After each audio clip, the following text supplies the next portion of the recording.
السلام علیکم ورحمۃ اللہ وبرکاتہ۔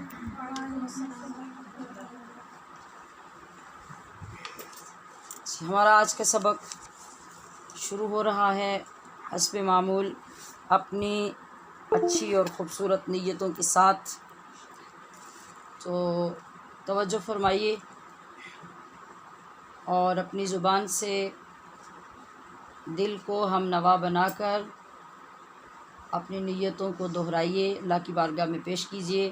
یا اللہ، میں نے تیری رضا کے لیے تیرے دین کو سیکھنے کا قصد کیا ہے، میرے لیے اسے آسان فرما کر مجھے عمل کی توفیق عطا فرما۔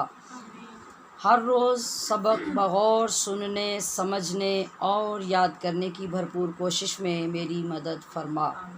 میں نے تیرے احکام پر عمل کی غرض سے دین سیکھنا شروع کیا ہے، میرے لیے یہ آسان فرما۔ خود کو محبوب خدا صلی اللہ علیہ وآلہ وسلم کی سنتوں کا پابند بنانے کا ارادہ کیا ہے، مجھے استقامت عطا فرما۔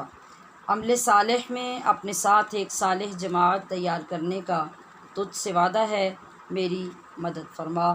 آمین یا رب العالمین، بجاہ سید المرسلین والصلاة والسلام علی رسولہ الکریم۔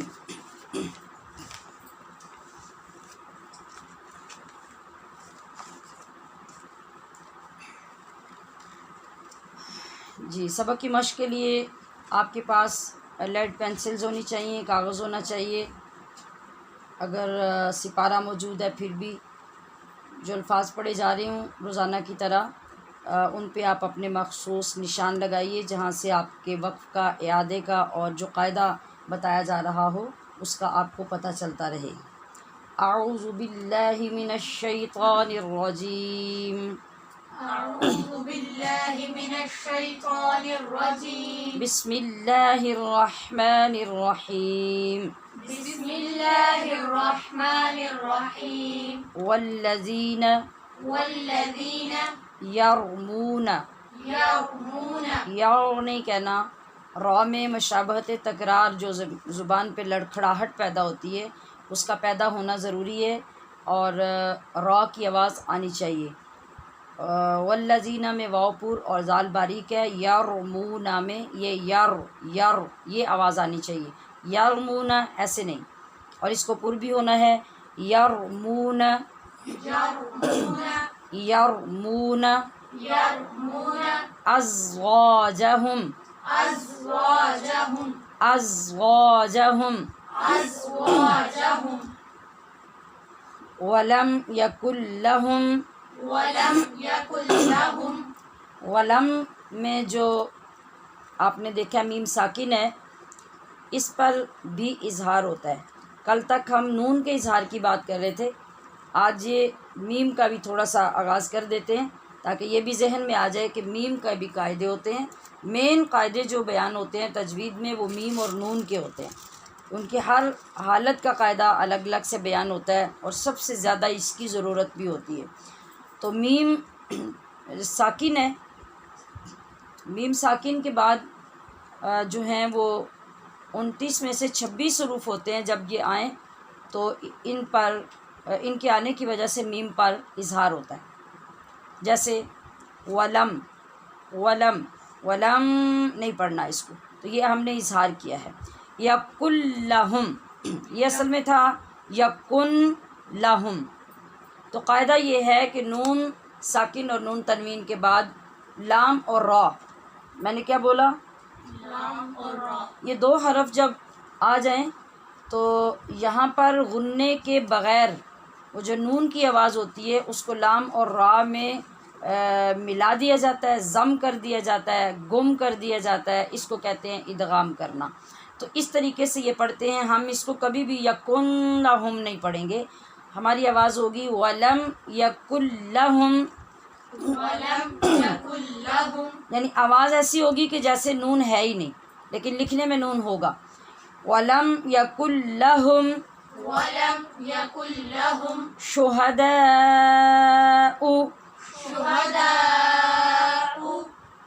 شہداء شہداء، الا، الا، الا إلا أنفسهم أنفسهم أنفسهم أنفسهم یہ نون پہ غنہ ہو رہا ہے، یعنی اخفا کا قاعدہ اور اخفا غنے کے ساتھ ہو رہا ہے، اور ہم کی میم پر بھی اظہار ہو رہا ہے۔ پیچھے لہم کی میم پر بھی ہم نے اظہار کیا ہے اور ولم کی میم پر بھی اظہار ہوا ہے۔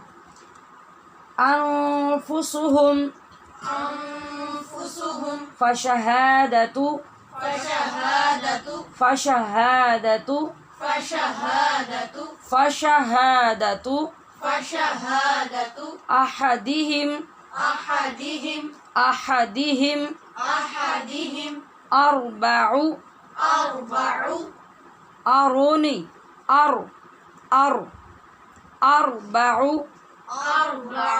اربع أربع شہادات شهادات شہادات شهادات ہم یہاں ہونٹ کیوں بند کر رہے ہیں اور میم کی آواز کیوں پیدا کر رہے ہیں؟ آپ کو اگر یاد ہو تو میں نے کل یہ قاعدہ بتایا تھا۔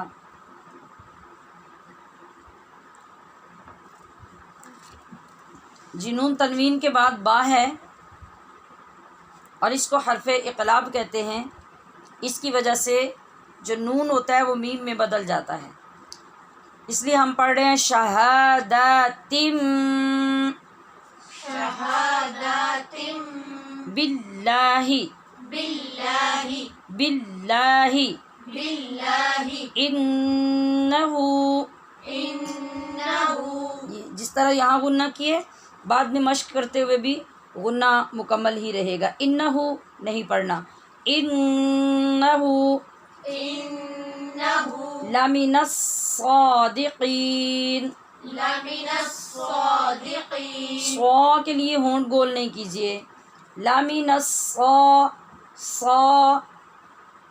لمن الصادقین، لمن الصادقين والخامسۃ والخامسة والخامسۃ والخامسة ان أن لعنت اللہ، لعنة الله جی تا کو پور پہلے نہیں کرنا، صرف لفظ اللہ کے لام کو، لعنت اللہ لعنة الله تاللہ، لعنت اللہ لعنة الله علیہ عليه علیہ عليه ان کان إن كان ان کان إن كان من الکاذبین من الكاذبين من الکاذبین من الكاذبين ویدرأ ويدرأ عنها العذاب عنها العذاب عنها العذاب عنها العذاب ان تشہد، أن تشهد آپ کو اب معلوم ہو رہا ہے کہ یہاں ہم کہاں کہاں پہ اخفا کر رہے ہیں، کہاں پہ اظہار کر رہے ہیں۔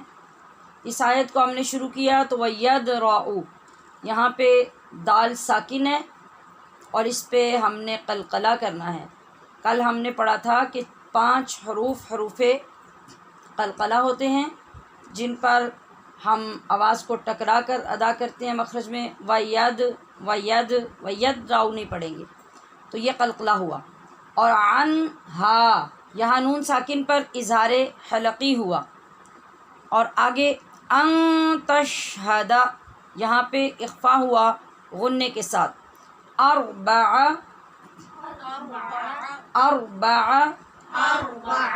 شہادات، شهادات جی اس کا خیال آپ بعد میں مشق میں بھی رکھیں گے کہ ہاں اور دال دونوں پہ کھڑی زبر ہے تو ان کی مقدار بھی برابر ادا ہوگی۔ شہادات شهادات باللہ بالله باللہ بالله انہ إنه لمن الكاذبين لمن الكاذبين والخامسة والخامسة تاکہ اوپر زبر آ رہی ہے، پیش آ رہی ہے یہ جی ان غضب اللہ أن غضب الله غدا نہیں غضب غضب اللہ غضب الله بولیں غضب الله جی ان آگے بولیے غضب الله جی غضب اللہ غضب الله لا نہیں پڑھیں باللہ بالله علیہا عليها ان كان إن كان من الصادقین من الصادقين ان كان إن كان من الصادقین من الصادقين ولولا ولولا فضل اللہ فضل الله فضل اللہ علیکم عليكم یہ جو میم ہے یہاں پہ ساکن، اس پہ بھی میں نے آپ کو بتایا کہ اظہار کرنا ہے، لیکن جب ساکن میم کے بعد واو اور فا آتا ہے نا تو وہاں قصد سے اور اہتمام اور کوشش کے ساتھ ہمیں اظہار کرنا پڑتا ہے۔ جب ہم نارملی پڑھتے ہیں تو یہاں آٹومیٹیکلی ادغام ہو جاتا ہے اور آواز یوں ہوتی ہے علیکم ورحمتہ۔ جس طرح ہم سورہ فاتحہ مکمل کرتے ہیں نا تو وہاں پہ آواز ہوتی ہے علیہم ولا، اور یہاں آپ کو کوشش کے ساتھ علیہم پڑھنا پڑتا ہے، اسی طرح یہاں پر بھی علیکم ولولا فضل اللہ علیکم ورحمتہ، ہاں ٹھیک پڑھیے ورحمتہ علیکم ورحمتہ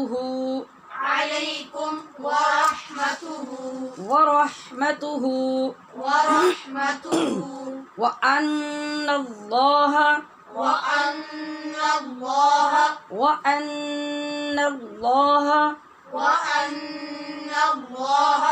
تواب حکیم۔ یہاں آپ نے دیکھا کہ نون تنوین ہے با کے اوپر اور اس کے بعد ہا حروف حلقی میں سے ہے، لہٰذا ہم نے یہاں اظہار کیا جس کا نام اظہار حلقی ہے۔ تواب حکیم وَأَنَّ اللَّهَ تواب حکیم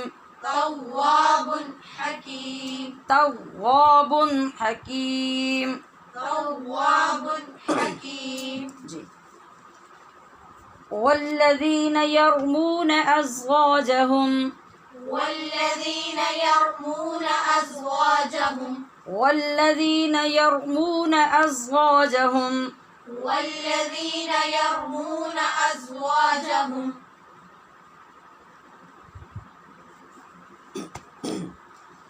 ولم يكن لهم شهداء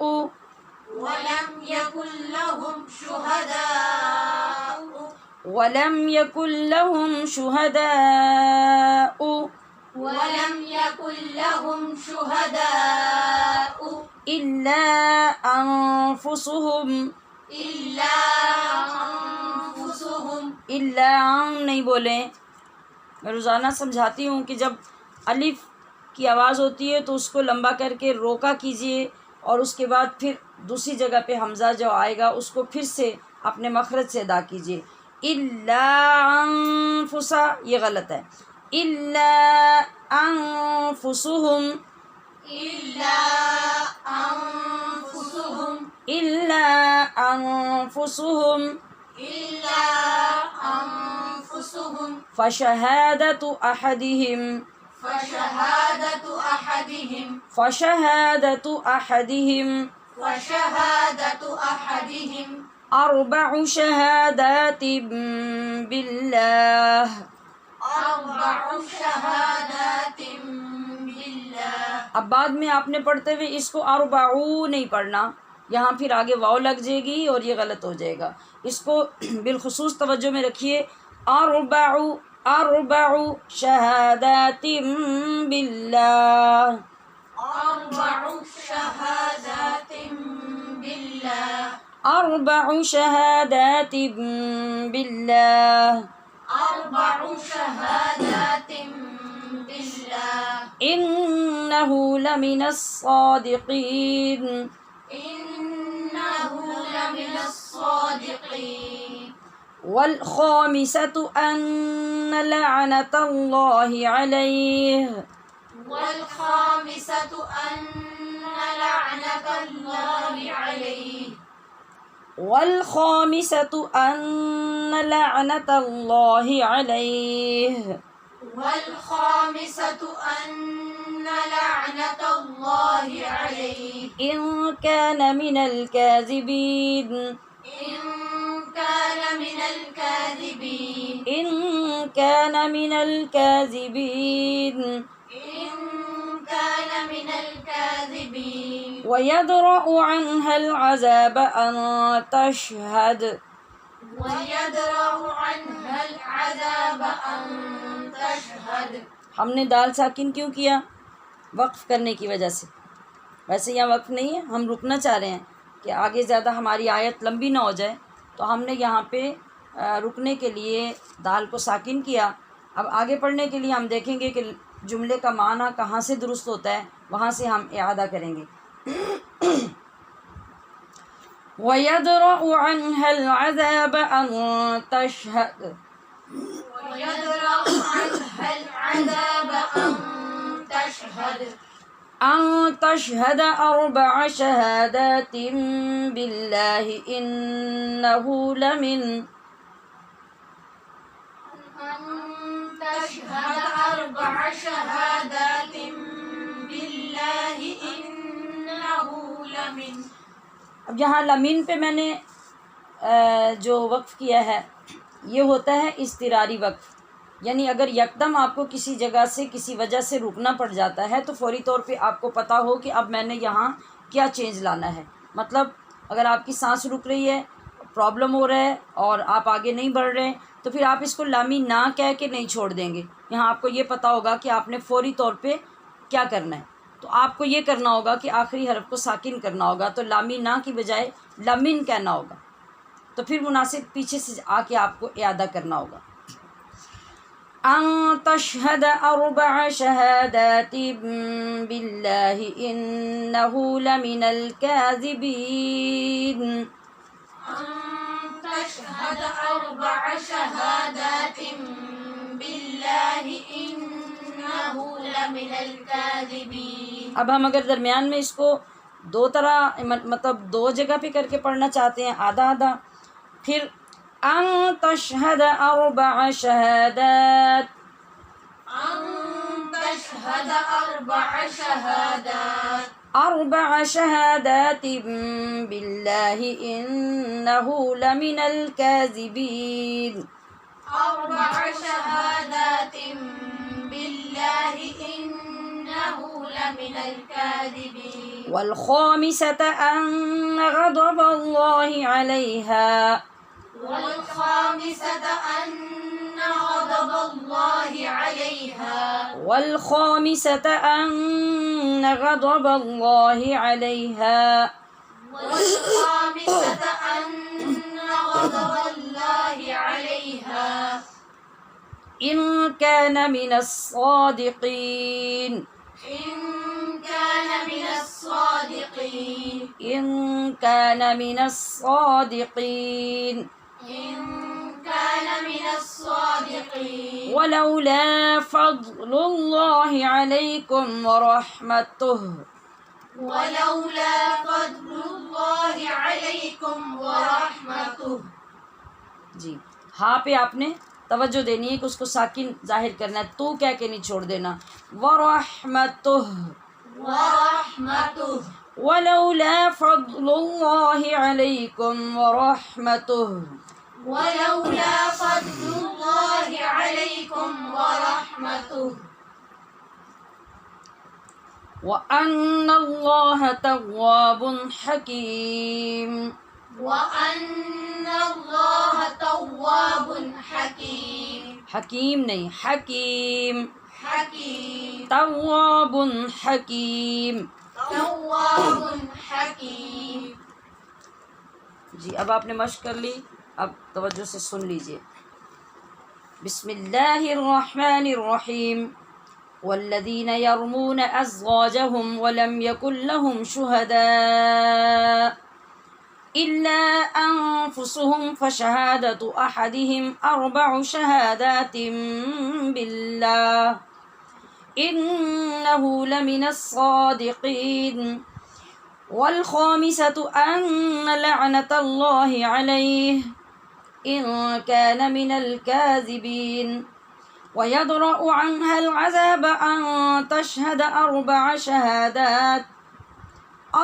شهادات بالله إنه لمن الكاذبين والخامسة أن غضب الله عليها إن كان من الصادقين ولولا فضل الله عليكم ورحمته وأن الله تواب حكيم.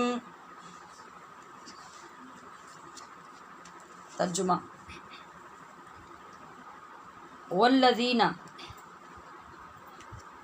یہ اب تک ہم ماشاءاللہ بہت دفعہ یہ پڑھ چکے ہیں لفظ والذین، الذین، الذی، اللذانی، اور اس کا ترجمہ وہ لوگ اگر واو کے ساتھ ہے اور وہ لوگ، اور اس کی اب پہچان بھی بہت اچھی طرح سے ہو چکی ہے اور بھی اسی طرح کئی لفظوں کی. جیسے ابھی یہ دیکھیں آگے ہماری آیت میں لفظ ولم ہے، یکن ہے، لہم ہے اور اللہ ہے. ٹھیک ہے، یہ اس لیے پہلے سے بتا رہی ہوں کہ ہم نے ان کو پہلے سے پہچان لیا تھا کہ جب یہ بار بار آئیں تو ہمیں ہر بار ان کا ترجمہ نیا سمجھنا نہ پڑے. تو مجھے یہ پتہ ہے کہ آپ نے لکھے ہوئے ہیں اور میں نے لکھوائے ہوئے ہیں، لیکن آپ کو بار بار یاد کروانے کا یہ مقصد ہوتا ہے کہ آپ کے ذہن میں وہ چیزیں لوٹ آئیں، جہاں کہیں سنبھالی ہوئی ہیں وہ سامنے آ جائیں اور وہ پکچر آ جائے آپ کے سامنے کہ یہ چیز وہاں پہ ہم نے لکھی تھی اور اس کا یہ معنی بھی ہمارے پاس لکھا پڑا ہے. تو اگر اس طرح سے سوچ پیدا کرتے ہیں جب پڑھتے ہوئے تو بہت ساری چیزیں پختہ ہوتی چلی جاتی ہیں. یرمون، یرمون کا مطلب ہوتا ہے کسی پہ تہمت لگانا یا تہمت کا تیر پھینکنا، ایسے ہی جو جس کے اندر حقیقت نہیں ہوتی. ازواج، ازواج جمع ہے زوج کی، تو یہاں پہ مراد زوج اور زوجہ کس کو کہتے ہیں؟ بیوی کو یا جوڑ کو. تو ازواج سے مراد یہاں بیویاں ہیں. اور ازواجہ ہم یا ہم جو ہوتا ہے یہ اپنے اپنے وہ پچھلے جملے کے مطابق کبھی اس کے پیش آتی ہے اور کبھی اس کے نیچے زیر آتی ہے. یہ ہم کبھی نہیں ہوتا، ہم اور ہم ہوتا ہے. تو یہ بس زیر زبر کا فرق جو ہے وہ اس کی حیثیت کی وجہ سے پڑتا ہے، ورنہ معنی دونوں کا ایک ہی ہوتا ہے. ان کے، ان کے یا وہ جو زیادہ جمع کے صیغے میں ہوں. ازواجہم، اور وہ لوگ جو تہمت لگائیں وہ اپنی بیویوں پر یا پھر صرف اپنی بیویوں پر. ولم، اور نہ، یکن، ہوں، لہم، ان کے پاس، شہداء، شہداء بھی آسان لفظ ہے، تھوڑا سا غور کریں گے تو یہ ہمارے اپنے جو معمول کی گفتگو ہوتی ہے اس کے اندر لفظ استعمال ہوتا ہے. شہید، شہید کا معنی ایک تو ہوتا ہے جو شہید ہوتا ہے اللہ کی راہ میں، ایک شہید کا معنی ہوتا ہے گواہی دینے والا. تو شہداء شہید کی جمع ہے. ٹھیک ہے، اس کو اس لیے یعنی 2-3 صورتوں میں ہمیں الٹنے پلٹنے کی ضرورت پڑتی ہے کہ یہ ہمارے ذہن میں بیٹھ جائے، یہ ہمارے لیے یہ کوئی نیا لفظ نہیں ہے۔ ایک ہم نے جو مائنڈ بنایا ہوتا ہے نا کہ یہ قرآن شریف ہے تو ہم اس کا ترجمہ پڑھ رہے ہیں، اور یہ عربی ہے تو ہم اس کا ترجمہ پڑھ رہے ہیں، تو وہ ایک رو بھی ہمارے اوپر طاری ہوا رہتا ہے، اور ہمیں بہت ساری چیزوں کا جن کا پتہ ہوتا ہے جب کسی دوسرے کی زبان سے ہم سنتے ہیں تو ہمیں پتہ چلتا ہے، تو وہ ہم خود اپنے ذہن میں سامنے کی اسکرین پہ نہیں لاتے۔ تو جب ہم اس طریقے سے غور و فکر کے ساتھ چلتے ہیں تو وہ چیزیں ہمارے اپنے ہی دماغ کی سامنے اسکرین پہ آتی ہیں اور ہمارے لیے بہت آسانیاں ہو جاتی ہیں۔ جیسے ابھی میں نے آپ کو یہ توجہ دلائی کہ شہداء آپ کو مشکل لفظ لگ رہا ہوگا، جی عربی کا لفظ ہے، اب تھوڑا سا پیچھے جائیں تو یہ ہماری اردو میں استعمال ہوتا ہے، اور یہ معنی کیا ہے اس کا خود بخود ہمیں پتہ چل گیا کہ اس کا معنی ہے گواہ۔ اور نہ ہوں ان لوگوں کے پاس گواہ الا سوائے انفسہم اپنی ذات کے، انفس نفس کی جمع ہے یعنی اپنی ذات کے یا اپنی جانوں کے، کیا شہادتن گواہی، شہادت سے شہید ہے اور شہید سے شہداء ہے۔ احدہم یہاں پھر ہم میں احد کا مطلب کوئی ایک یا کسی ایک کی، ہم ان میں یا ان کے پاس، اربع کہتے ہیں 4 کو، شہادات شہادت کی گواہی یعنی 4 گواہیاں، باللہ یہ بھی ہمارا پہلے والا لفظ چلا آ رہا ہے جو تقریباً ہم ہر روز پڑھتے ہیں، اللہ کے نام کے ساتھ، ان بے شک، اور ہو جب ساتھ لگ گیا تو وہ،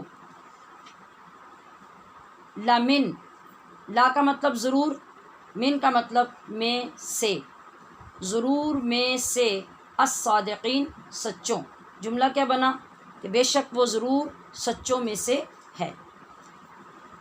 اور والخامسۃ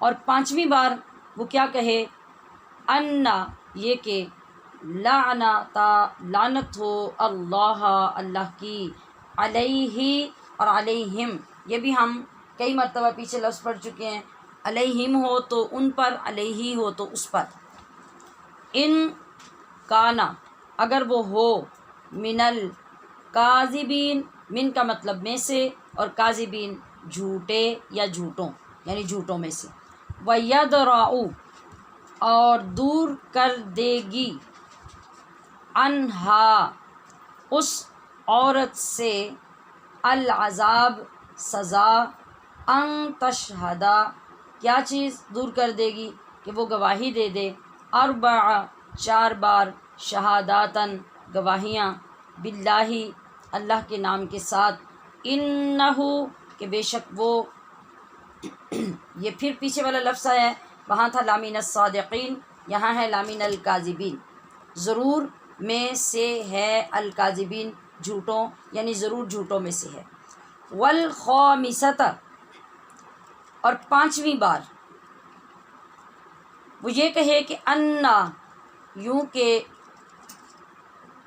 غضب اللہ اللہ کا غضب ہو، علیہا اس عورت پر، ان کانا اگر وہ مرد ہو، وہ جو خود کہہ رہا ہے، من الصادقین سچوں میں سے، ولولا اور اگر نہ ہوتا، فضل اللہ اللہ کا، علیکم تم پر، ورحمتہ ورحمت اور رحمت ہو اس کی، وَإِنَّ اللَّهَ وَأَنَّ اللَّهَ اور یہ کہ اللہ توابٌ بہت توبہ قبول فرمانے والا، حکیم حکمت والا ہے۔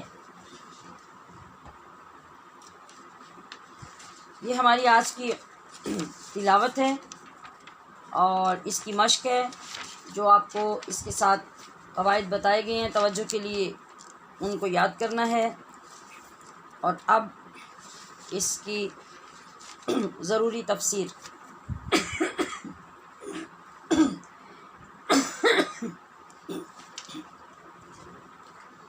پچھلی آیت سے اس کا ربط معلوم کر لیجئے۔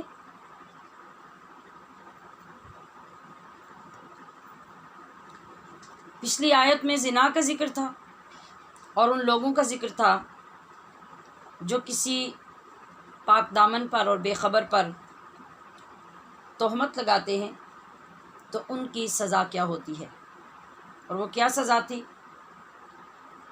80 کوڑے جو کسی پاک دامن پر، محسن پر، بے خبر پر تہمت لگی، اور اس کی قید اور تفصیلات کل کے سبق میں ہم نے پڑھی تھی۔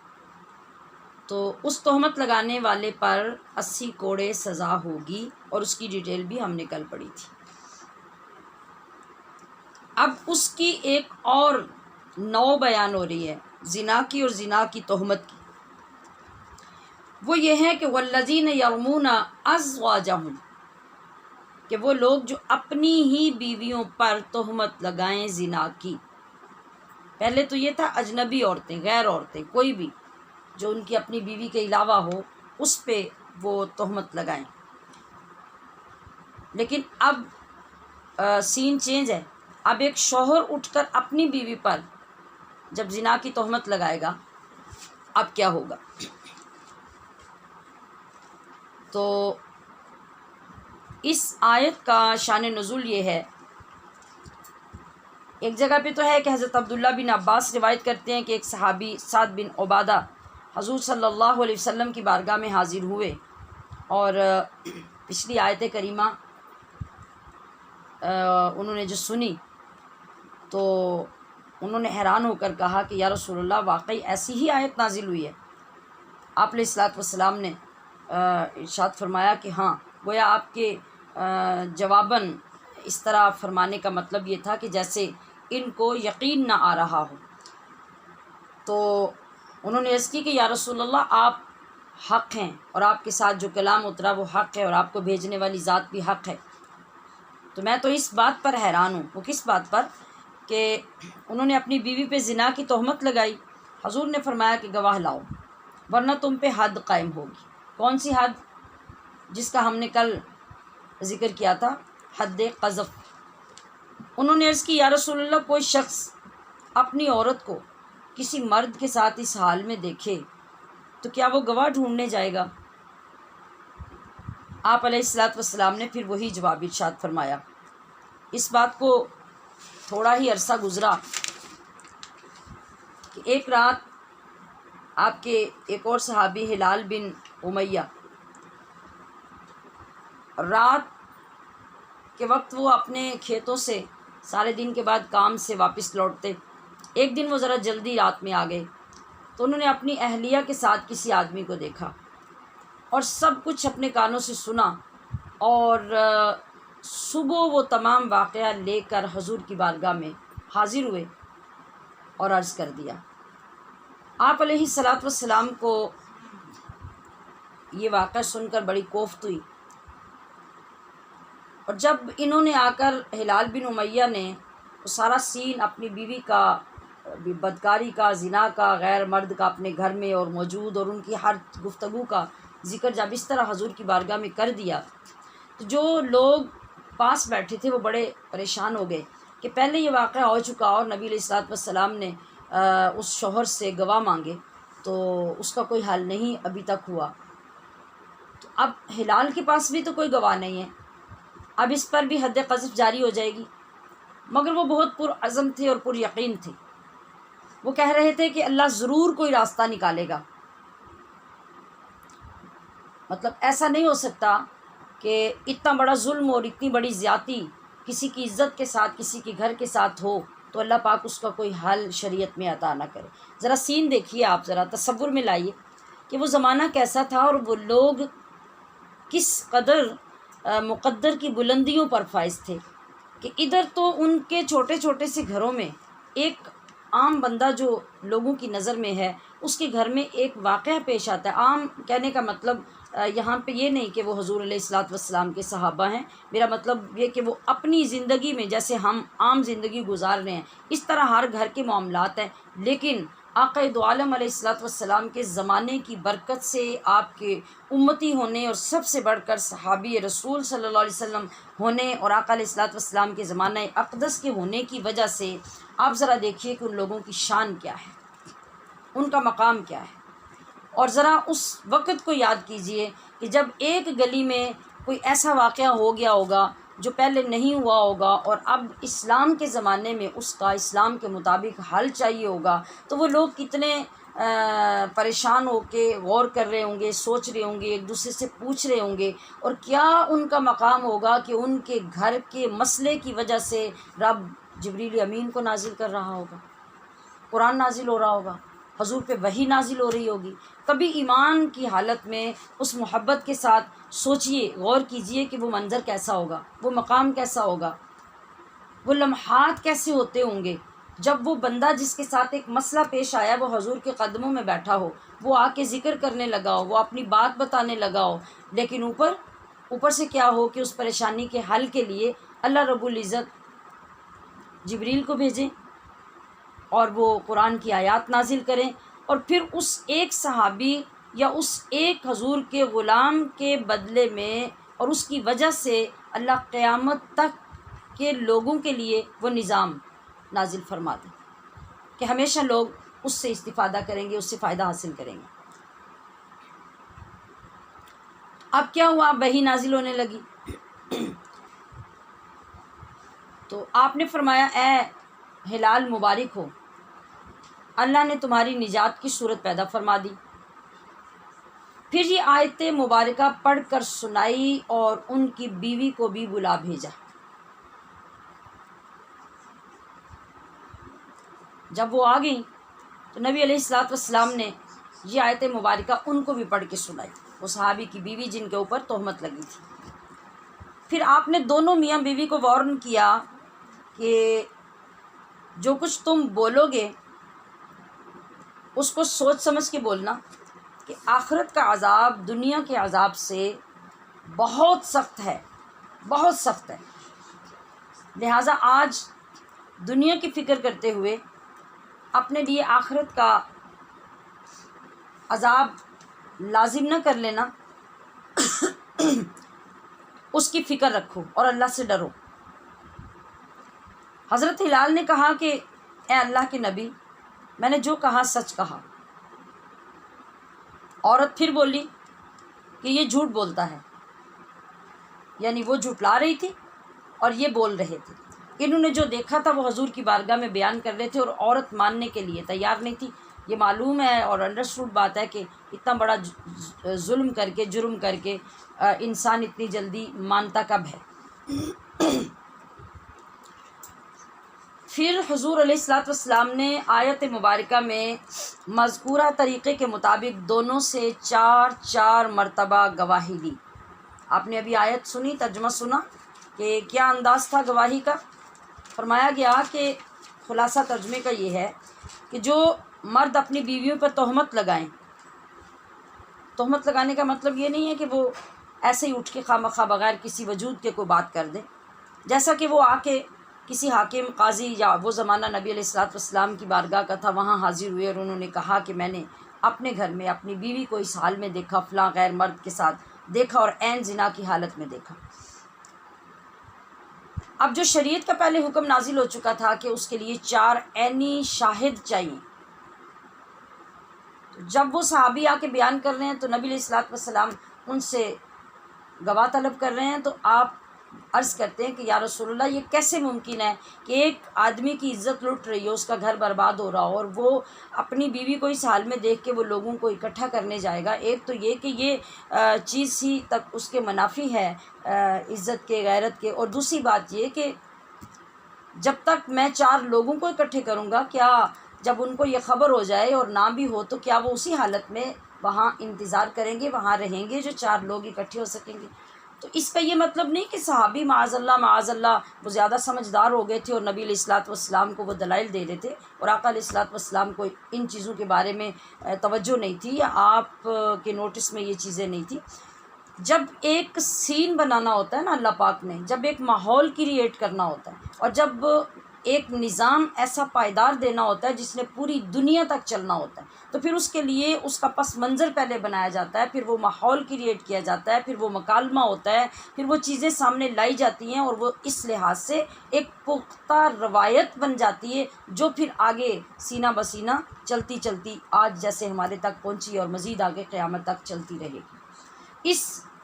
اور اس جیسی بے شمار حکمتوں کی بنا پہ اس طرح کے معاملات ہوتے ہیں، اور پھر سوال و جواب کروانا یہ عین اللہ کی حکمت کے مطابق ہوتا ہے۔ تو اب وہ بات تو گزر گئی کہ کسی غیر عورت کی بات تھی تو آپ نے 4 گواہ لائے، پیش کر دیے، یا اتفاقاً وہ 4 گواہ تھے اور انہوں نے دیکھ لیا۔ اب آپ بیوی کے لیے کیا کریں گے جب وہ ماننے کے لیے بھی تیار نہیں اور آپ کے پاس گواہ بھی نہیں، اور آپ شوہر ہیں، آپ کا ایک منصب ہے، ایک مقام ہے، وہ آپ کی ملکیت میں ہے، آپ کے نکاح میں ہے۔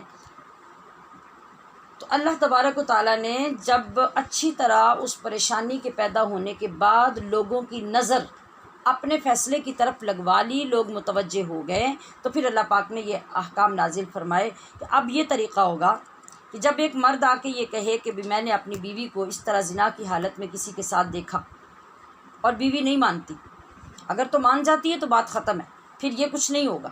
اگر وہ نہیں مانتی تو پھر کیا ہوگا؟ پھر آپ صلی اللہ علیہ وسلم نے ارشاد فرمایا کہ اب وہ جو شخص ہے، جو شوہر ہے بیوی کا، وہ کیا کرے؟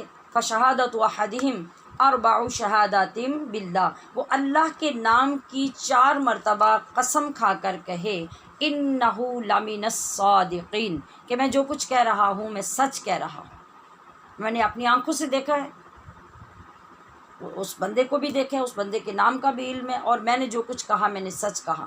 دوسری بار، تیسری بار، چوتھی بار، پانچویں بار، چوتھی بار، 4 بار جب یہ کہہ چکے، اب اس کی تصدیق کے لیے گویا کہ اپنے آپ کو اللہ کے غضب یا اس کے رحم کے سامنے پیش کر دیں۔ اب وہ یہ کہے کہ والخامسۃ، 5ویں بار اب وہ بولے کہ ان لعنت اللہ علیہ، کہ اللہ کی لعنت ہو اس بولنے والے پر، یعنی وہ جو بول رہا ہو وہ اپنے لیے اپنی طرف اشارہ کر کے کہے کہ اس پر اللہ کی لعنت ہو، ان کان من الکاذبین، اگر یہ شوہر جھوٹا ہو، یہ اپنے لیے کہے۔ اب یہ بات ختم ہو گئی، یہ گواہی ختم ہو گئی۔ اس کے بعد اب بیوی کی طرف توجہ کی جائے گی۔ بیوی اگر یہ 5 بیان سن کر خاموش ہے، اس کا مطلب ہے کہ اس نے اس کو تسلیم کر لیا ہے۔ اگر بول کر اس نے کہا کہ یہ ٹھیک کہہ رہا ہے، پھر بھی اس نے تسلیم کر لیا ہے۔ لیکن اگر بیوی کہے کہ یہ جھوٹ بول رہا ہے، ابھی بھی وہ اپنی بات پہ ڈٹی ہوئی ہو کہ یہ غلط بیانی کر رہا ہے اور میرے اوپر الزام تراشی کر رہا ہے، یہ غلط ہے، یہ جھوٹ ہے، یہ صحیح نہیں ہے، اب اس کو ثابت کرنے کے لیے کیا کرنا پڑے گا؟ اپنی اس بات کو کہ میرا شوہر جھوٹ ہے،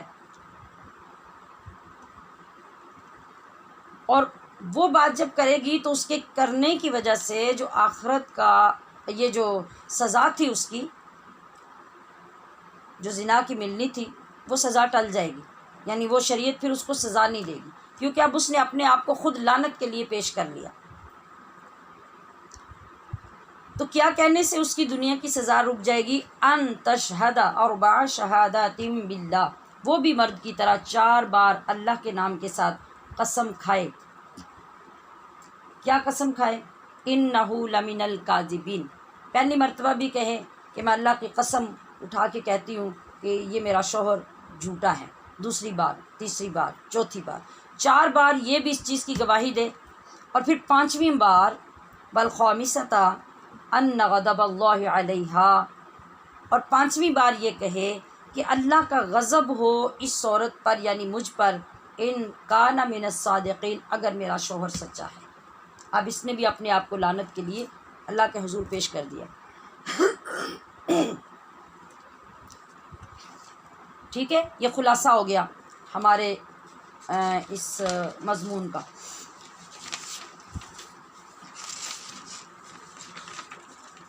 اب جب یہ ہو گیا، عورت نے بھی 4 مرتبہ گواہی دے کے تو شوہر کو جھوٹا ثابت کر دیا، اور مرد نے بھی 4 مرتبہ گواہی دے کے 5ویں بار اپنے اوپر یہ کہہ دیا کہ اگر میں جھوٹا ہوں تو مجھ پہ لعنت ہو. عورت نے بھی یہ کہہ دیا. اب آگے کیا ہوگا؟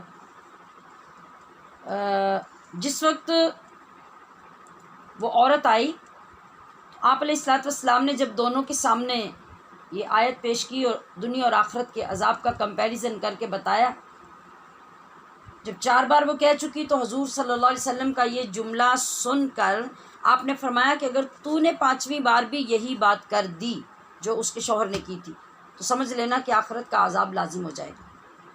یہ سن کے وہ ڈری، خاموش ہوئی، مگر پھر کچھ دیر کے بعد کہنے لگی کہ میں اپنی قوم کو رسوا نہیں کر سکتی اور اقرار نہیں کیا. اپنے لیے دوزخ کو لازم کر لیا. رسوا کیسے ہونا تھا اس کی قوم نے؟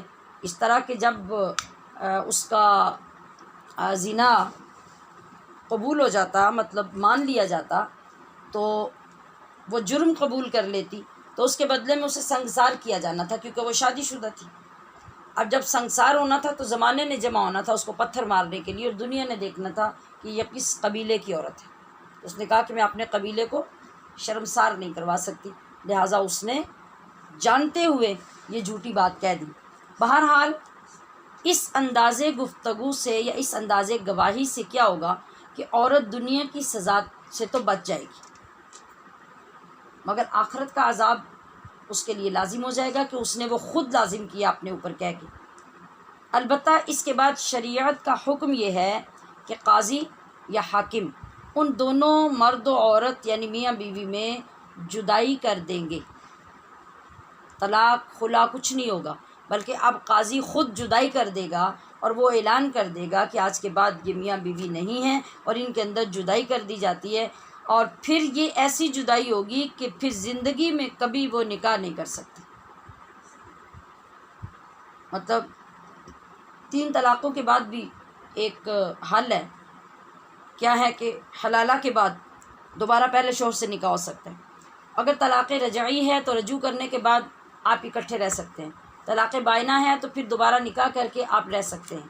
اور 3 طلاقیں ہیں تو آپ کو حلالہ کے بعد پھر ایک گنجائش مل جاتی ہے. مگر یہ جب اس قسم کے بعد اور اس طریقے کے بعد ان گواہیوں کے بعد جب قاضی علیحدگی کرے گا تو پھر قیامت تک دوبارہ ان کا نکاح نہیں ہو سکتا. اور یہ فیصلہ جو اسلام نے کیا، یہ فیصلہ مرد اور عورت دونوں کے لیے بہت بڑی رحمت ہے، جس کی عام بندے کو سمجھ نہیں آئے گی. رحمت کس طرح؟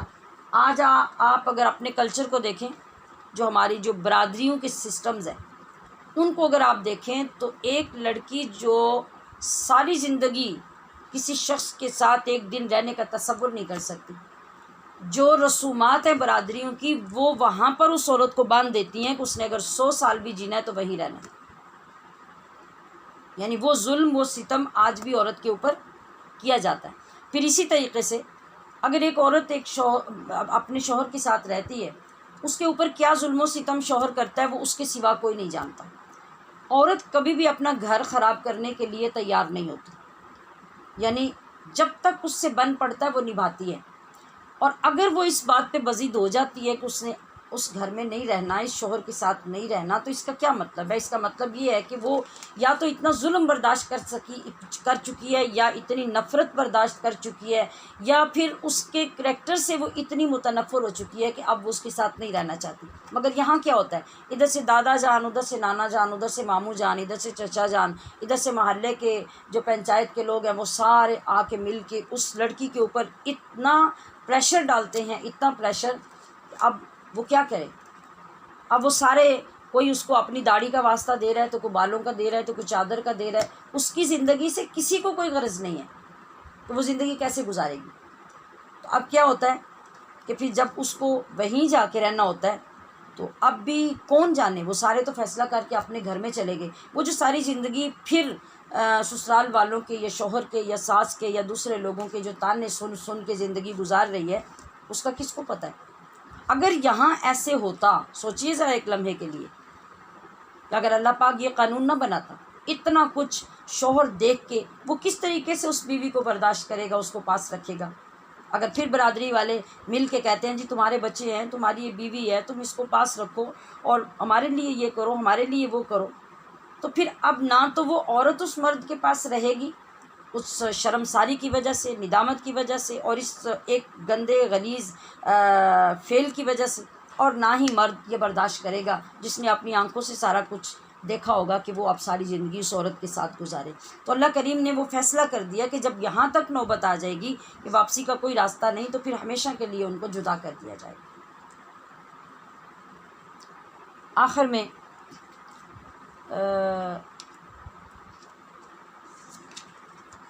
جو آیت کریمہ آئی اس میں ارشاد فرمایا کہ ولولا فضل اللہ، کہ اے مردوں اور اے عورتوں، اگر تمہارے لیے اللہ یہ قانون نہ بناتا اور تمہارے گناہوں پہ پردہ ڈال کر رحمت نہ کرتا اور توبہ قبول کرنے والا نہ ہوتا تو سوچو تمہارا کیا بنتا۔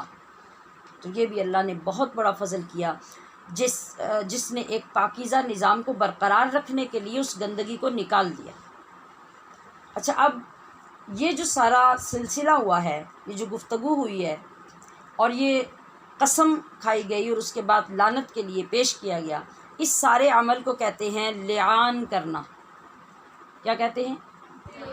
لعان، یعنی عین الف عا، لام عین الف عا اور نون، لعان۔ لعان کرنا مطلب یہی جو لعنت کا سلسلہ یہ ہوا کہ گواہیاں دینے کے بعد پھر اپنے لیے اللہ کی لعنت کو پسند کر لینا اور اس کے سامنے اپنے آپ کو پیش کر دینا، اس کو لعان کہتے ہیں۔ اور اس لعان کے بعد پھر وہ میاں بیوی جو دونوں ہوتے ہیں وہ ایک دوسرے کے لیے ہمیشہ کے لیے حرام ہو جاتا ہے۔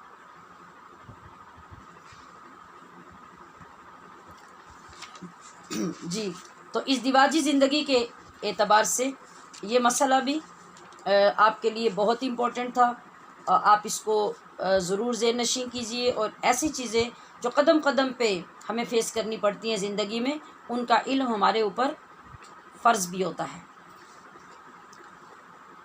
جی، اب آگے ہم آج کے قاعدے کو دیکھتے ہیں، تجوید کا قاعدہ۔ آدھا تو میں نے کل آپ کو سمجھا دیا تھا، اسی لیے میں نے آدھا اور شامل کیا کہ یہ اچھی طرح یاد ہو جائے۔ اس سے پہلے ہم نے کتنے حروف یاد کیے ہیں؟ حروف حلقی، حروف قلقلہ، حرف اقلاب۔ آج ہم دیکھ رہے ہیں حروف مدہ اور حروف لین۔ کیا پڑھنا ہے اس کو؟ حروف لین، لام کے نیچے زیر آئے گی۔ حروف مدہ 3 ہوتے ہیں، واو مدہ، الف مدہ۔ ویسے میں نے بتایا تھا کہ الف ہمیشہ ہی مدہ ہوتا ہے، لیکن ان کے ساتھ پہچان کے لیے اگر آپ لگانا بھی چاہیں تو کوئی حرج نہیں ہے۔ ویسے بھی کہہ دیں واو مدہ، یا مدہ اور الف، یہ تینوں حروف مدہ ہیں۔ واو مدہ، الف مدہ اور یائے مدہ۔ یہ مدہ کب ہوتے ہیں؟ واو جو ہوتی ہے نا، واو، اس کی آدھی آواز ہوتی ہے پیش، الف کی آدھی آواز ہوتی ہے زبر، یا کی آدھی آواز ہوتی ہے زیر۔ تو زیر اپنے بعد یا کو چاہتی ہے، یا اپنے سے پہلے زیر کو چاہتی ہے، الف اپنے سے پہلے زبر کو چاہتا ہے، واو جو ہے وہ مدہ ہونے کے لیے اپنے پیچھے پیش کو چاہتی ہے۔ دوسرے لفظوں میں ہم یہ کہیں گے کہ پیش واو کو چاہتا ہے، زبر الف کو، اور زیر یا کو۔ تو جس وقت ان کے موافق یہ 3 حرف آگے آتے ہیں تو پھر یہ اس حرکت کے ساتھ مل کر لمبے ہو جاتے ہیں۔ مثلا با زبر الف، با، یہ مد ہو گئی، یہ الف کیا ہوا؟ حرف مدہ۔ با پیش، واو ساکن، بو، یہ پیش لمبی ہو گئی۔ اب یہ واو اس کے بعد مدہ ہے، اس کی آواز کو، با کی کو اس نے لمبا کیا، بو۔ اب با زیر یا ساکن، یہ زیر کے بعد یا ہے، یہ کیا بنا؟ بی، یہ بھی لمبی ہو گئی۔ ان تینوں میں ہم نے مد کیا اور ان حرفوں کی وجہ سے مد ہوا، اس لیے ان کو کہتے ہیں حروف مدہ۔ یہ کتنے ہو گئے؟ 3، واو، الف، یا۔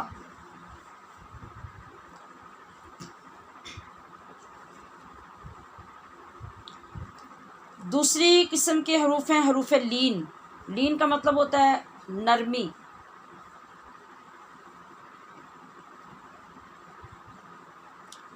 مدہ کا مطلب ہوتا ہے دراز کرنا، کھینچنا، لمبا کرنا۔ اب جو لین ہے جس میں نرمی پائی جائے گی، یہ ہوں گے 2 حرف اور یہ ہوں گے واو لین اور یائے لین۔ آپ بھی بول لیجئے واو لین اور یائے لین۔ اب آپ دیکھ رہے ہوں گے کہ پہلے واو اور یا مدہ میں بھی آئے ہیں، تو واو اور یا ادھر بھی آ گئے ہیں جی۔ وہاں ان کی جو حالت ہوگی یا سٹیٹس ہوگا وہ اور ہوگا، یہاں اور ہوگا۔ مدہ واو تب ہوگی جب اس سے پہلے پیش ہوگی، مدہ یا تب ہوگی جب اس سے پہلے زیر ہوگی، اور الف تو مدہ ہے ہی ہمیشہ، اس لیے یہاں حروف لین میں وہ آئے نہیں ہے۔ اب حروف لین میں واو اور یا ہے تو واو لین تب ہوگی جب اس سے پہلے حرف پر زبر ہوگی۔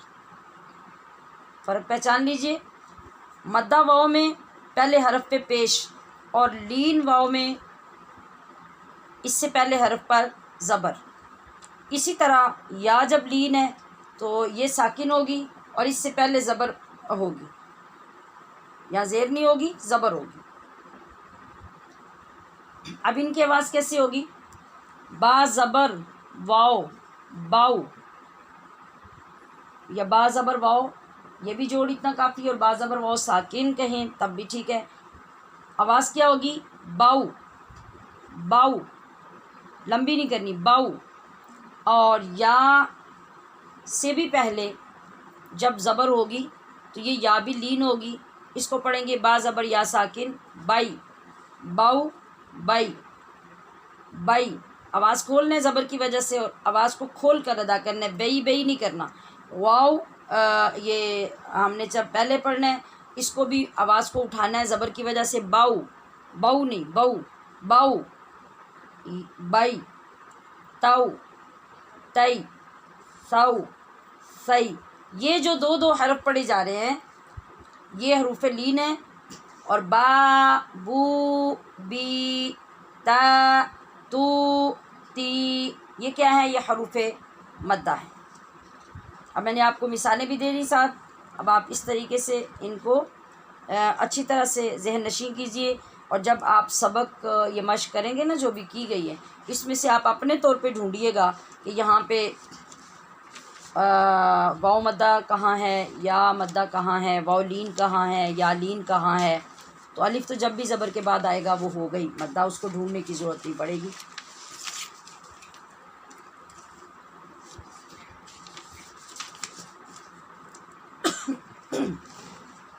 جی الحمدللہ، ابھی ہم دوسرا حصہ پڑھیں گے جو حدیث پاک کا ہے۔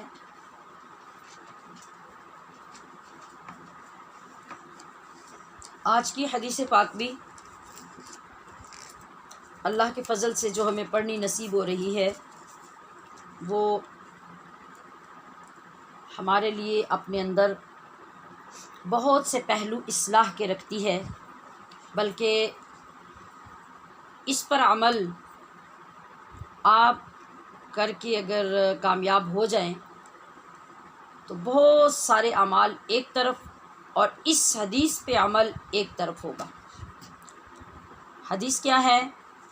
الغیبۃ، بولیے الغیبۃ الغیبۃ الغیبۃ اشد اشد من الزنا، من الزنا الغیبۃ اشد الغیبۃ اشد من الزنا۔ من الزنا۔ اب میں پوری حدیث پڑھ رہی ہوں۔ الغیبۃ اشد من الزنا، غیبت کرنا زیادہ سخت گناہ ہے زنا سے بھی۔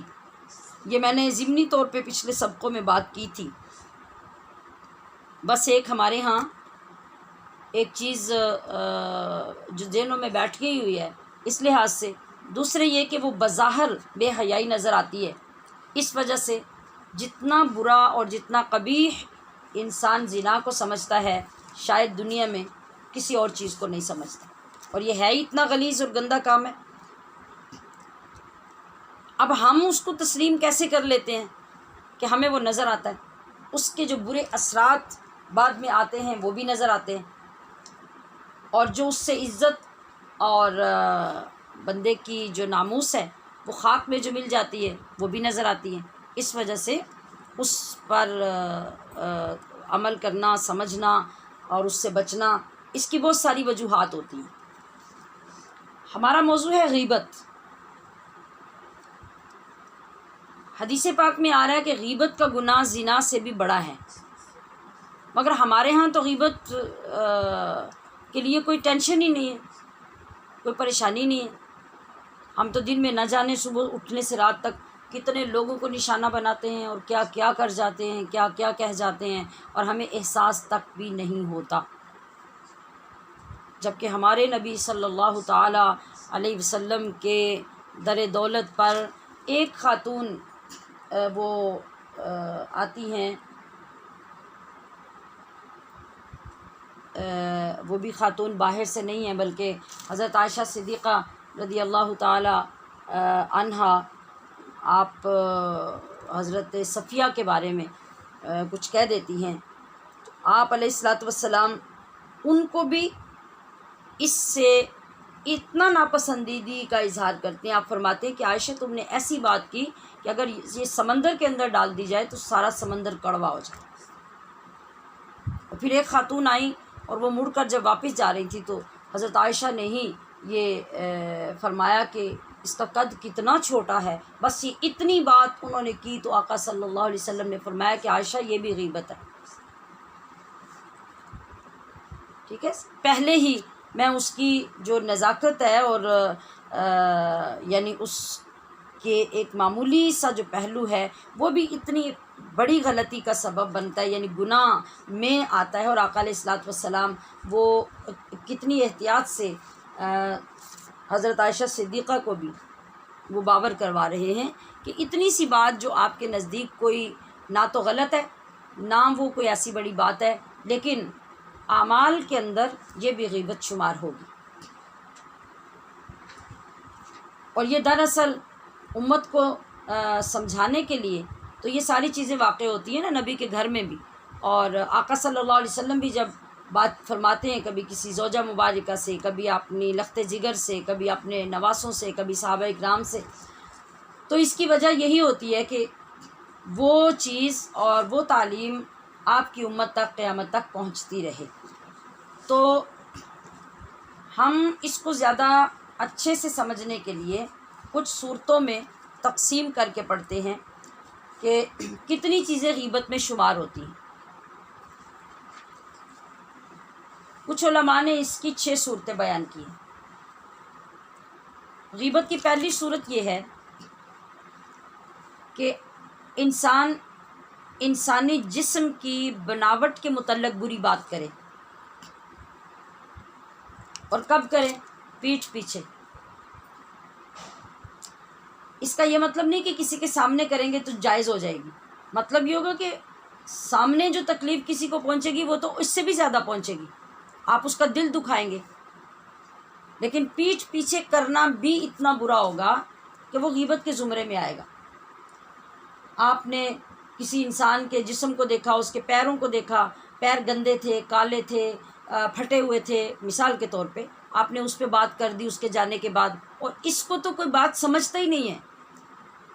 یہ بہت نازک آج کا ٹاپک ہے، اس پہ ذرا توجہ سے، انتہائی توجہ سے سماعت فرمائیے گا. کیا عرض کر رہی تھی میں کہ اس پہ آپ نے کسی کے جانے کے بعد پیچھے سے بات کر دی. کسی کا پیٹ بڑا ہے، کسی کی ٹانگیں موٹی ہیں، آپ نے اس کے جانے کے بعد پیچھے سے اس کی بات کر دی. یہ چلتی کیسے ہے، اس کے جسم کا فلاں حصہ کیسا ہے، فلاں کیسا ہے، یہ غیبت ہے. دوسری صورت، انسان کے حسب و نسب پر بد زبانی کے ذریعے بات کر دینا. حسب و نسب پہ فلاں کون ہوتا ہے، فلاں کون ہے، ہم نے ان کو دیکھا ہوا ہے، ان کے باپ دادا کو جانتے ہیں، پہلے وہ ایسے تھے، وہ ایسے تھے، فلاں ہے. اور اس طریقے سے یعنی حقارت سے کسی کے ساتھ بات کرنا یا کسی کے متعلق کسی کے ساتھ بات کرنا اور بری زبان استعمال کرنا حسب و نسب پر، یہ بھی غیبت ہے. اور اب جو میں تیسری بات کہنے لگی ہوں، یہ ہر گھر کی بیماری ہے، جس کے پاس 4 پیسے آ گئے، وہ کیا ہے کہ کسی کے پیشے کا ذکر کر کے اس کی تحقیر کرنا، تحقیر کا مطلب اس کی حقارت کا اظہار کرنا. جیسے آپ اچھے کھاتے پیتے لوگ ہیں، آپ کے گھر میں اچھی بیٹھنے کی جگہ ہے، اچھے ڈرائنگ رومز ہیں، اچھے ٹی وی لاؤنج ہیں، آپ کے گھر میں کوئی کمی آ جاتا ہے، علاقے کا غریب بندہ آ جاتا ہے، تو آپ کسی دوسرے کو جب تعارف کروا رہے ہوتے ہیں بعض اوقات تو اس کے سامنے تو آپ کہتے ہیں کہ یہ کمین لوگ ہیں، یہ ایسا ہی ہوتے ہیں. یعنی اتنی حقارت اس لفظ کے اندر پائی جا رہی ہے کہ یہ کمین لوگ ہوتے ہیں، ان کو جتنا دیتے رہو یہ پھر بھی ان کے پیٹ نہیں بھرتے، ان کی آنکھیں سیر نہیں ہوتی، اور ایسی ایسی باتیں ہمارے لوگ مہمانوں کے سامنے اپنے ملازموں کے لیے کر رہے ہوتے ہیں. یا پھر جو علاقے میں لوگ عادت کے مطابق بڑے چودھریوں کے گھروں میں یا مالدار لوگوں کے گھروں میں جا کے کام کرتے ہیں، ان کے نوکر ہوتے ہیں، تو ان کے ساتھ جب کبھی اونچ نیچ ہو جائے تو ان کو اس طریقے سے ٹارچر کرنا کہ تم لوگ کمی ہوتے ہی ایسے ہو، تمہیں جو مرضی بندہ کر لے، جو مرضی کھلا لے، جو مرضی پلا لے، تمہاری نیچر نہیں بدلتی. یا پھر اس کے جانے کے بعد کسی دوسرے سے ایسی بات کرنا کہ یہ کمی لوگ ہیں، ان کا یہی طریقہ ہوتا ہے، یہ ایسے ہی کرتے ہیں، ویسے ہی کرتے ہیں. تو آپ نے اس لفظ سے اس بندے کی اتنی تحقیر کی، یعنی اتنی پستی میں اس کو گرانے کی کوشش کی. تو اگر وہ اس کے کسی کمی کے گھر میں ایک عورت ہے یا مرد ہے وہ پیدا ہو گیا ہے تو اس میں اس کا کیا قصور ہے؟ یہ تو تقسیم اللہ کی ہے. تو گویا کہ آپ یہ سارا الزام تو اللہ کو دے رہے ہیں. اور چوتھی بات غیبت کی جو صورت ہے وہ ہے کسی کے بارے میں بات کرتے ہوئے اس کو شرابی کہہ کے کسی کے ساتھ ذکر کرنا، یا جھوٹا کہہ کے، یا چور کہہ کے، فلاں چور ہے نا، فلاں چور کی یہ بات ہے، وہ جو شرابی ہے اس کی یہ بات ہے، وہ جو جھوٹا ہے جس نے زندگی میں کبھی سچ نہیں بولا یہ اس کی بات ہے. تو یہ بھی غیبت ہے. اور 5ویں صورت غیبت کی یہ ہے کہ انسان کے ڈریس یا گیٹ اپ کو تنقید کا نشانہ بنا کر بات کرنا. اب یہاں 2 چیزیں ہوں گی. ایک چیز یہ کہ کسی کا لباس کیسا ہے اور بات کرنے والا کون ہے. اگر تو بات کرنے والا کوئی بزرگ، کوئی استاد، کوئی اصلاح کرنے والا یا گھر کا سربراہ ہے یا اس کے بزرگوں میں شمار ہوتا ہے، اور لباس پہننے والے نے غیر شرعی لباس پہن رکھا ہے، اور وہ اپنی بے بسی کا اظہار کسی دوسرے تیسرے سے کرے کہ یہ خاتون یا یہ بچی یا یہ لڑکی جو ہے یہ بارہا سمجھانے کے باوجود اس بے حیائی کے لباس کو نہیں چھوڑتی، یا یہ برا لباس پہننے سے گریز نہیں کرتی. اور اگر اس طریقے سے آپ اس لیے شیئر کرتے ہیں کہ وہ بندہ بھی آپ کی ہیلپ کرے یا جا کے وہ بھی اس کو سمجھائے تو وہ سیدھی راہ پہ آ جائے. یا پھر یہ کہ آپ دوسروں کو اس حیثیت سے واقفیت دلانے کے لیے کہ یہ لباس شریعت میں کتنا ناپسندیدہ اور اس پر کتنا عذاب ہے، اس طریقے سے کسی کے بعد بات کرتے ہیں تو یہ غیبت نہیں ہوگی. ہاں اسی طریقے سے کہ آپ اس کو برا ثابت کرنے کے لیے، اس کی برائی کرنے کے لیے، اس سے نفرت کا اظہار کرنے کے لیے ان لوگوں کے ساتھ بات کرتے ہیں جو سننے کے سوا کچھ نہیں کر سکتے، تو وہاں یہ بھی غیبت ہو جائے گی. آپ جرأت پیدا کریں نا، آپ اس کو محبت سے، اچھے طریقے سے، شرعی لحاظ سے سمجھانے کی کوشش کریں. جو آپ کا منصب ہے وہ تبلیغ ہے، آپ وہ کر سکتے ہیں تو کریں. جب آپ کچھ نہیں کر سکتے تو پھر ان بے اثر لوگوں کے ساتھ جو آگے سے بھی کچھ نہیں کر سکتے، صرف بات کرنا، بات کا چسکا ہوگا اور تو کچھ بھی نہیں ہوگا.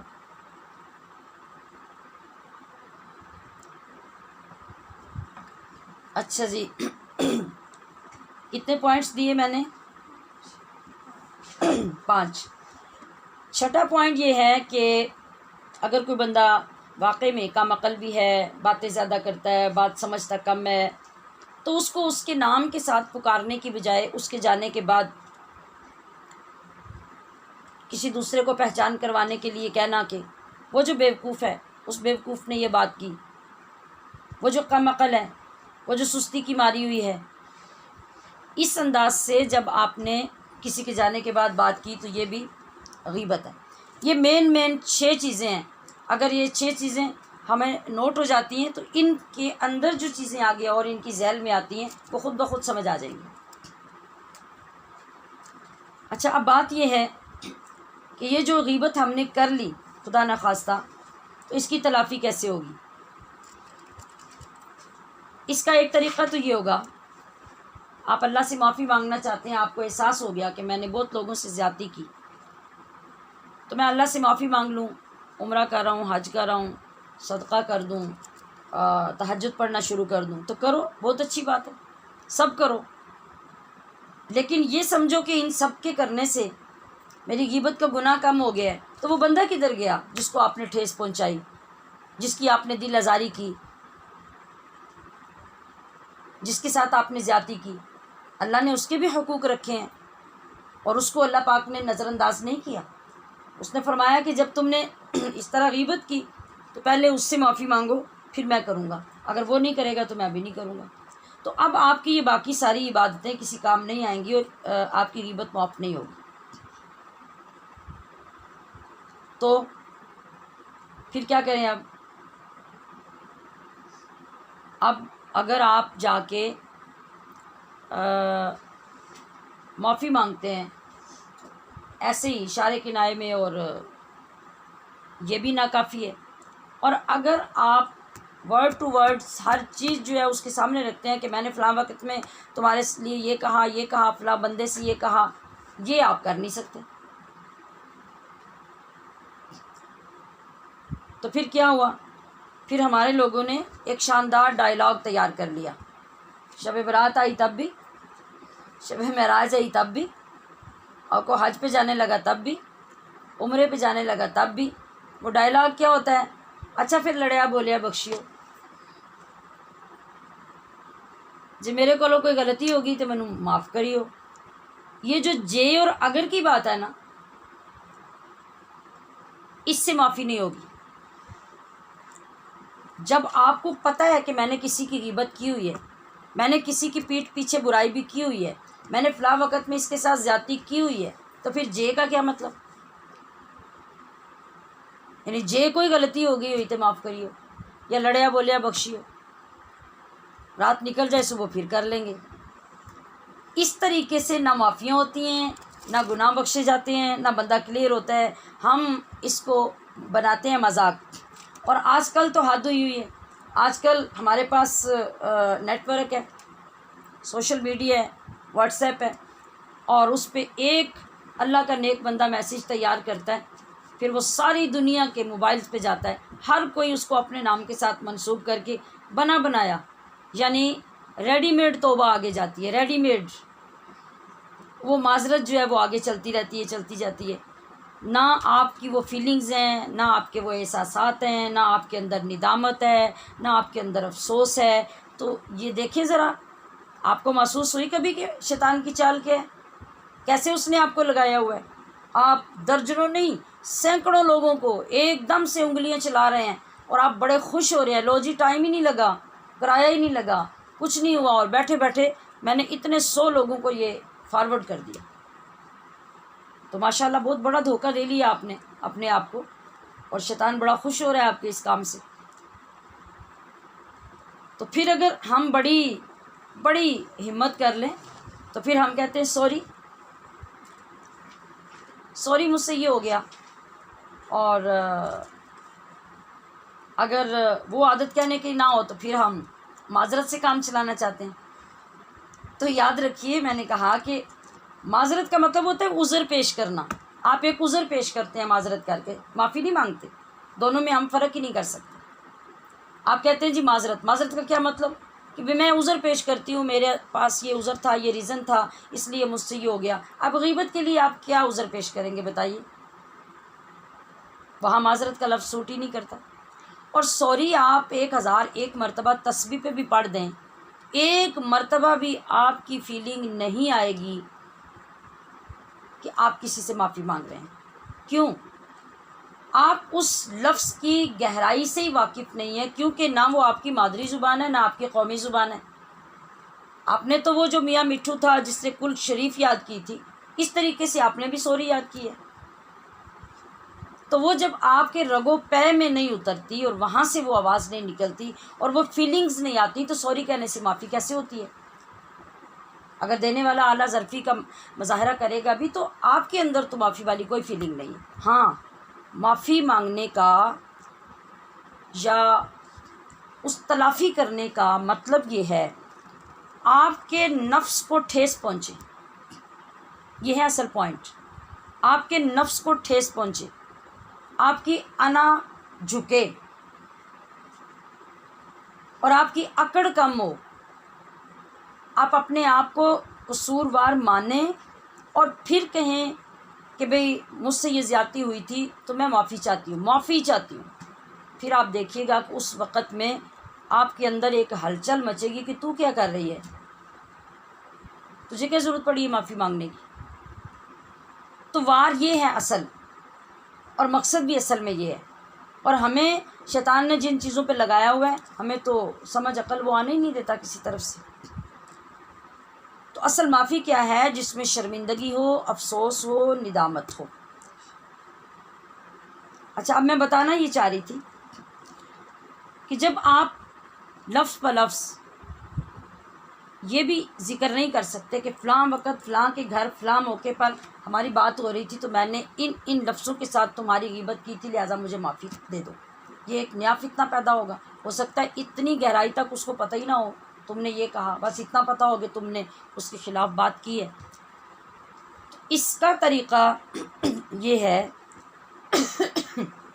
کہ آپ اس بندے کے پاس جس انداز سے بھی فون پہ تحریراً یا حقیقتاً اس کے پاس جب ہوں تو آپ اسے یہ کہہ سکتے ہیں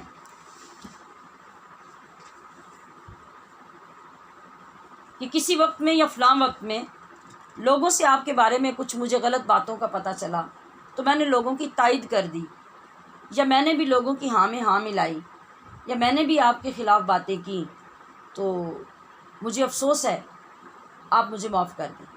یہ ہے سیدھا طریقہ، اچھا طریقہ معافی کا. آپ وہ لفظ نہیں دہرائیں، اس میں اور ڈیٹیل میں نہیں جائیں، لیکن اتنا ضرور کہہ دیں. ایک طریقہ تو یہ ہے. آپ میں اگر جرأت ہو تو یہ سب سے اچھا طریقہ ہے. اور اگر یہ نہ کہہ سکیں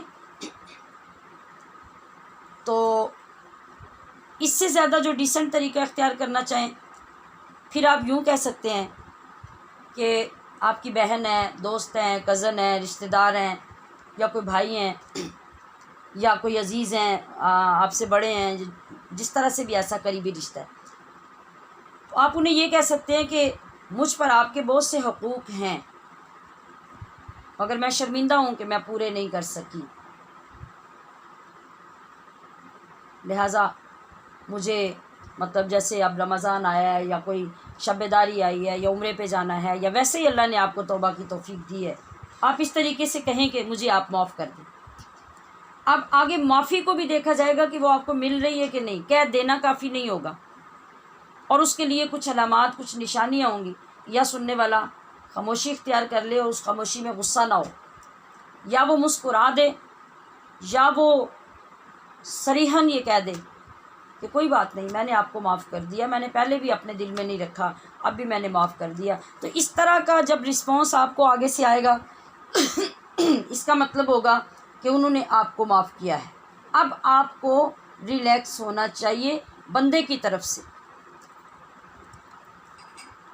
اور اس کے بغیر اگر آپ اللہ سے معافی مانگنے سے یہ سمجھتے ہیں کہ چھٹی ہو گئی ہے تو یہ غلط ہے.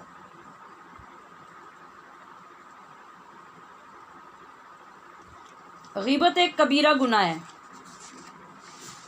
ٹھیک ہے، یہ چھوٹے گناہوں میں نہیں ہے.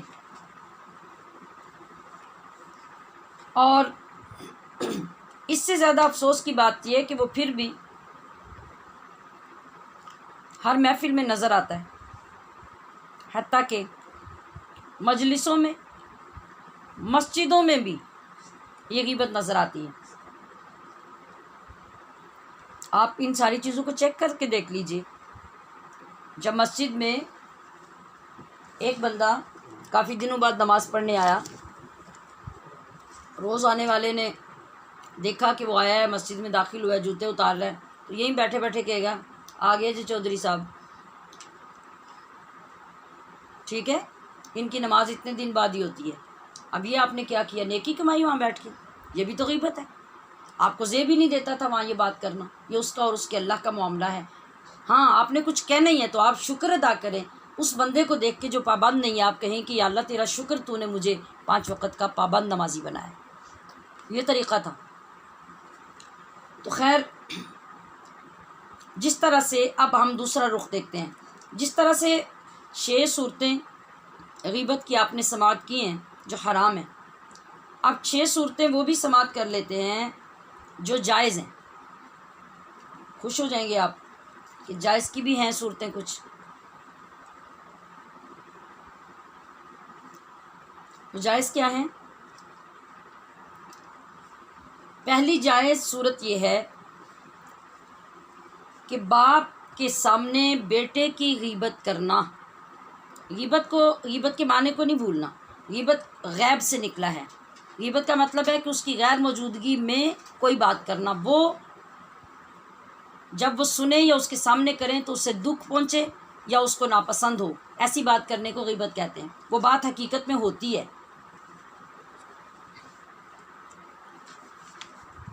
تو باپ کے سامنے بیٹے کی غیبت کرنا، جیسے بیٹا سگریٹ پیتا ہے، باپ کو پتہ نہیں ہے، وہ باہر جا کے برے کام کرتا ہے، باپ کو پتہ نہیں ہے، تو کوئی خیر خواہ آئے اور آ کے اس کے باپ کے سامنے یہ برائیاں اس کی بیان کرے تو یہ کرنا جائز ہوگا، بلکہ بعض جگہوں پہ واجب ہو جاتا ہے، بعض جگہوں پہ مستحب ہو جاتا ہے۔ تو دوسرا یہ کہ استاد کے سامنے شاگرد کی غیبت کرنا، یہ سارے اسٹوڈنٹس اچھی طرح سے سن لیجئے۔ کچھ اسٹوڈنٹس تو وہ ہوتے ہیں جو باتیں تلاش کر رہے ہوتے ہیں کہ کوئی بھی ہمارے ساتھی کا ویک پوائنٹ ملے تو ہم جا کے ٹیچر کو کہیں۔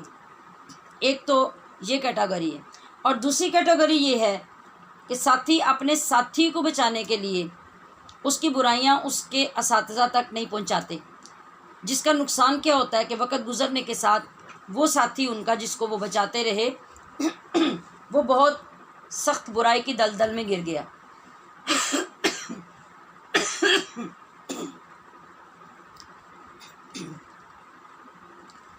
تو ضروری تھا کہ اس کے استاد کے سامنے ذکر کیا جاتا تاکہ اس کی اصلاح ہو جاتی۔ 2، تیسرا یہ کہ رعایا کی یعنی عوام کی، پبلک کی غیبت وقت کے وزیر اعظم یا بادشاہ کے سامنے۔ یہ غیبت کیسے ہوگی؟ جیسے کوئی محکمہ رشوت لیتا ہے، کرپشن کرتا ہے، تو ان کے بارے میں جو حکومت ہے اس کو آگاہ کرنا، اس کی برائیوں کے بارے میں بتانا، یہ غیبت میں شمار نہیں ہوگا۔ اسی طرح برے بادشاہ کی غیبت اس کی رعایا کے سامنے کرنا تاکہ لوگوں کو اس کے اصل کرتوتوں کا پتہ چلے اور بار بار وہ اس کو الیکٹ نہ کریں اور ووٹ دے کر پھر اس کو وزیر نہ بنا لیں۔ 5واں مقام غیبت کا ہے دھوکے باز کی غیبت کرنا۔ کس لیے؟ لوگوں کو دھوکے سے بچانے کے لیے۔ اسی طرح مرید کی غیبت پیر کے سامنے کرنا کہ وہ اگر مرید ہونے کے باوجود اچھے اعمال نہیں کر رہا، برے اعمال میں مبتلا ہے، یا عزت و تعظیم نہیں کرتا، یا نماز نہیں پڑھتا، یا وہ تقوی اختیار نہیں کرتا جو بیعت کا مقصد تھا، تو اس کے کاموں سے اس کے پیر کو آگاہ کرنا یہ بھی غیبت نہیں ہوگا۔ کب؟ جب ان مواقع پر حقیقتاً اپنے مسلمان بھائی یا بہن کی آپ کو اصلاح مقصود ہو۔ اگر یہاں آپ اپنا کوئی بدلہ لینا چاہیں یا اپنے ساتھیوں کو بزرگوں کی نظر سے گرانے کا ارادہ ہو تو اللہ تو جانتا ہے، اس سے کچھ چھپا نہیں ہے۔ ایسے ہی اگر کوئی معلم، مدرس، بزرگ، ناصح کسی کے پیچھے دوسروں کو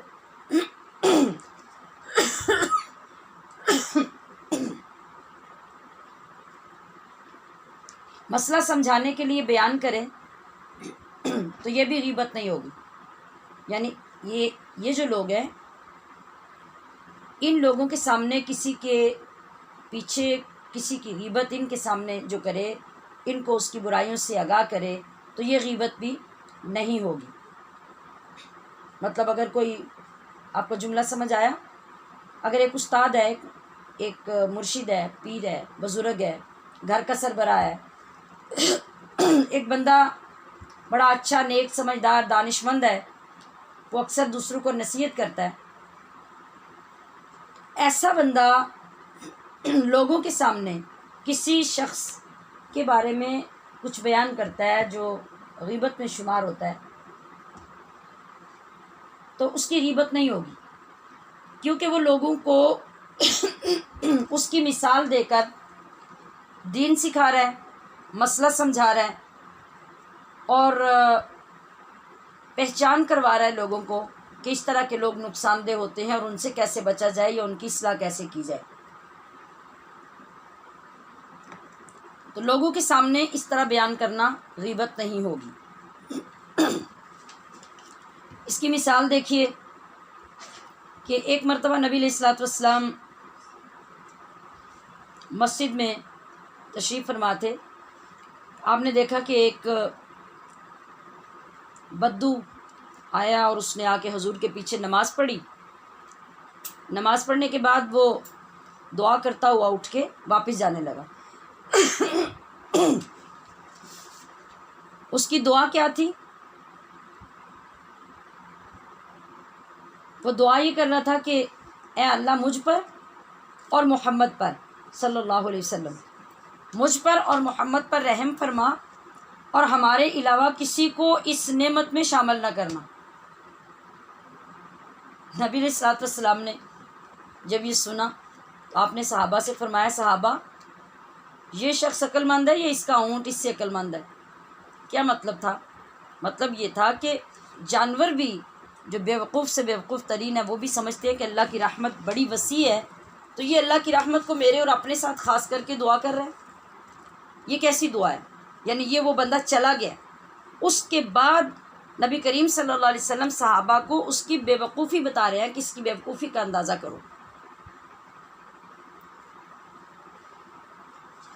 اب آپ دیکھیے کہ آپ نے پیٹھ پیچھے یہ بات کی جو بظاہر تو غیبت ہے، لیکن حقیقتاً ان تمام لوگوں کی اصلاح ہے۔ اگر وہ بھی اس بندے کی یہ دعا سن کے دعا کرنے لگ جاتے تو پھر دنیا میں یہی عادت پڑ جاتی لوگوں کو دعا کرنے کی۔ اسی طرح ایک شخص حضور صلی اللہ علیہ وسلم کے پاس ملنے کی غرض سے آیا۔ جب آپ سیدہ عائشہ کے ہاں تشریف فرما تھے، آپ کو اطلاع ملی تو فرمایا کہ یہ شخص قبیلے کا بدترین آدمی ہے۔ یہ فرما کے آپ اٹھے، باہر تشریف لے گئے، بڑی نرمی سے اس کے ساتھ گفتگو کی، واپس آ گئے۔ حضرت عائشہ نے سوال کیا، آپ تو اس کے بارے میں یہ فرما رہے تھے کہ یہ بڑا برا اور بڑا بدترین بندہ ہے۔ آپ نے فرمایا کہ قیامت کے دن خدا کے نزدیک بدترین شخص وہ ہوگا جس کی بد زبانی کی وجہ سے لوگ اس سے ملنا چھوڑ دیں۔ اس کا کیا مطلب؟ کہ کسی شخص کے برا ہونے کی وجہ سے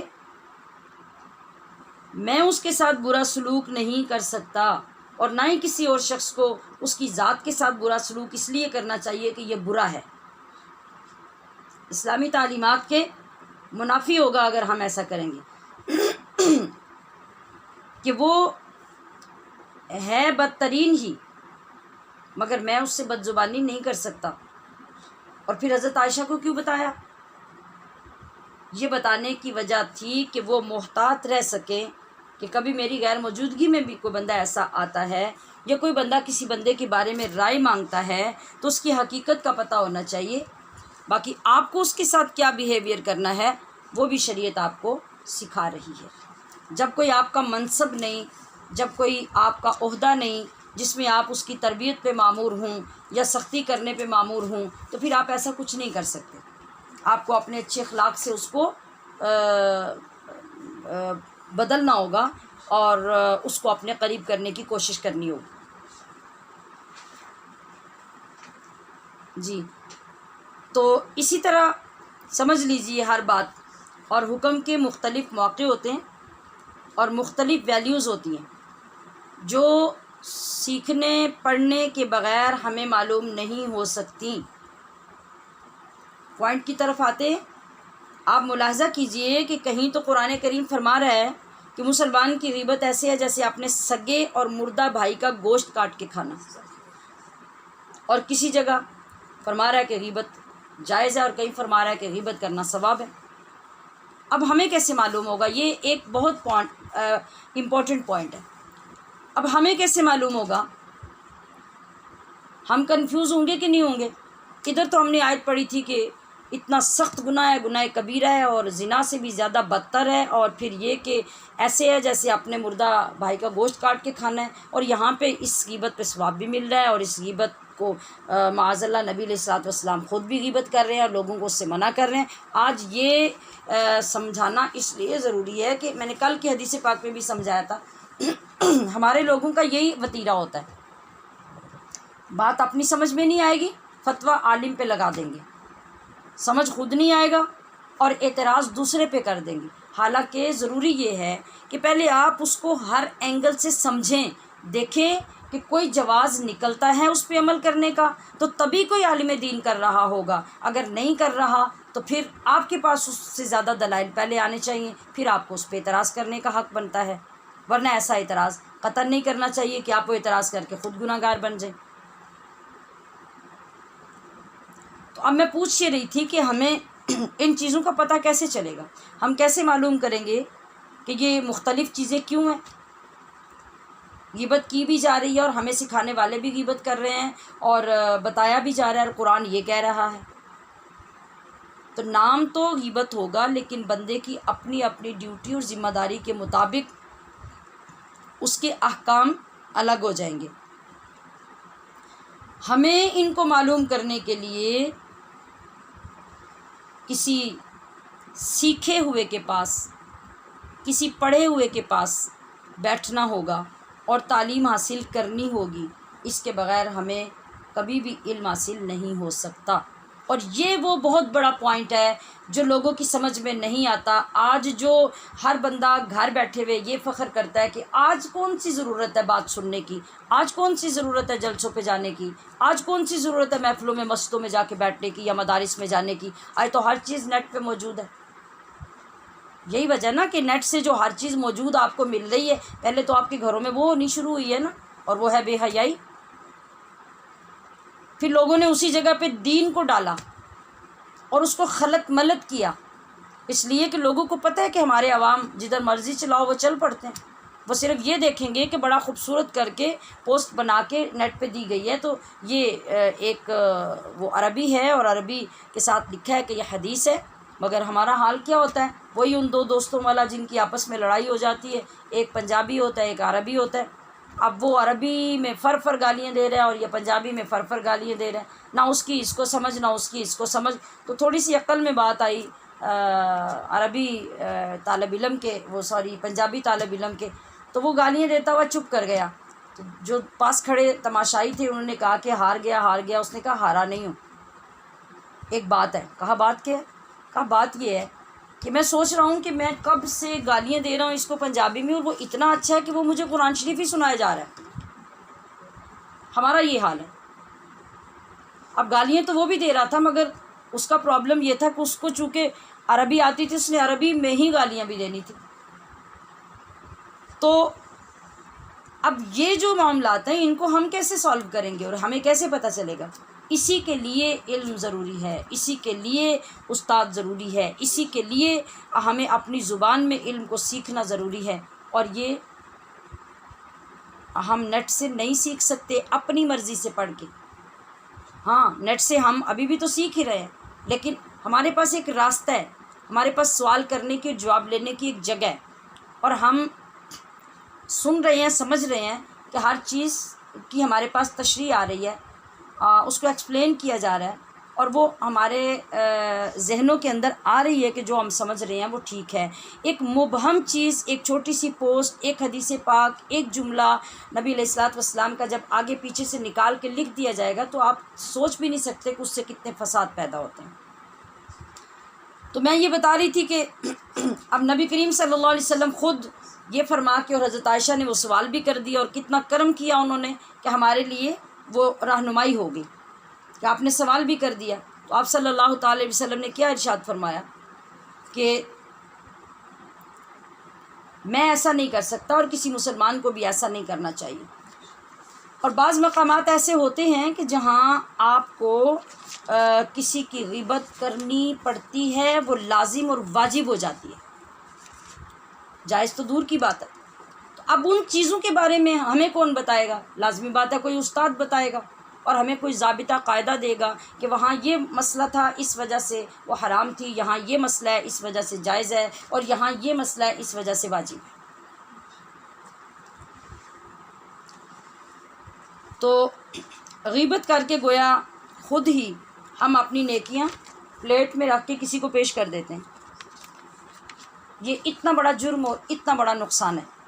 حضرت شیخ سعدی فرماتے ہیں، یہ بڑا مزے کا جملہ ہے، حضرت شیخ سعدی فرماتے ہیں کہ اگر تم نے غیبت کرنی ہی ہے، یعنی سمجھتے ہو کہ مجھے غیبت کرنی چاہیے، نہیں گزارا ہوتا، آپ فرماتے ہیں کہ اگر تمہیں اپنی غیبت کرنی ہی ہے تو تم اپنی ماں کی غیبت کرو۔ آپ سوچیں ذرا، آپ سوچ رہے ہوں گے یہ کیسے بزرگ ہیں، کیسی پٹی پڑھا رہے ہیں ہمیں کہ ہم ماں کی غیبت کریں؟ کیوں کریں؟ کبھی ماں کی بھی کسی نے غیبت کی ہے؟ تو سنیے وہ کیا کہہ رہے ہیں۔ وہ کہہ رہے ہیں اس لیے کہ تمہاری نیکیوں کی زیادہ حقدار تمہاری ماں ہے، تو جب تم کسی کی غیبت کرتے ہو تو اپنی ساری نیکیاں اٹھا کے خود اس کے نامہ اعمال میں ڈال دیتے ہو، تو یہ نیکی غیروں کے ساتھ کیوں کرتے ہو، دشمنوں کے ساتھ کیوں کرتے ہو، ماں کے ساتھ کرو، تمہاری ماں کا نامہ اعمال بھر جائے نیکیوں سے۔ سوچنے والی بات ہے کہ نہیں؟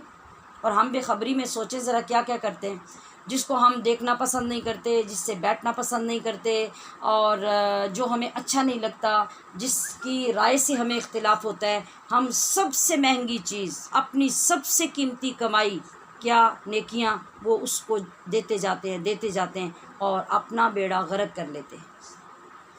ہم سب کو ہی اپنی اصلاح کے لیے فکر مند رہنا چاہیے۔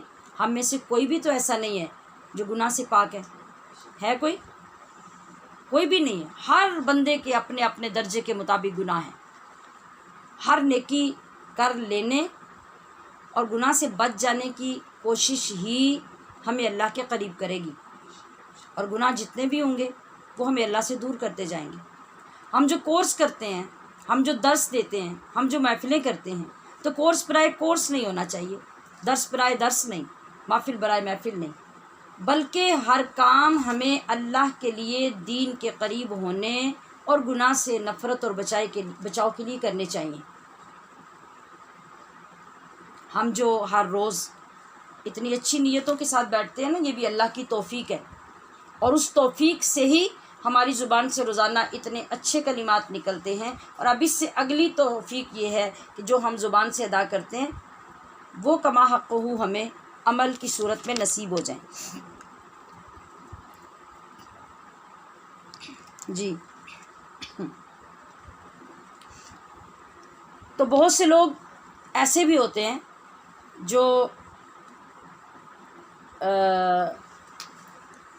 علم سیکھتے ہیں اور علم سیکھنے کے دوران بھی لوگوں کی غیبت میں مبتلا رہتے ہیں، اور یہ بات بھی کوئی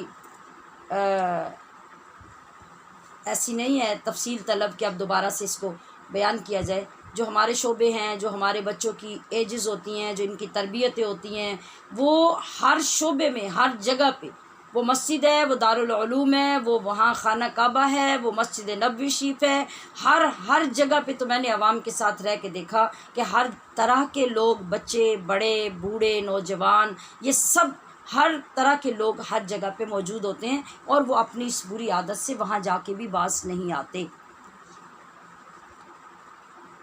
جب غیبت سے روکا جائے تو بہت سے لوگ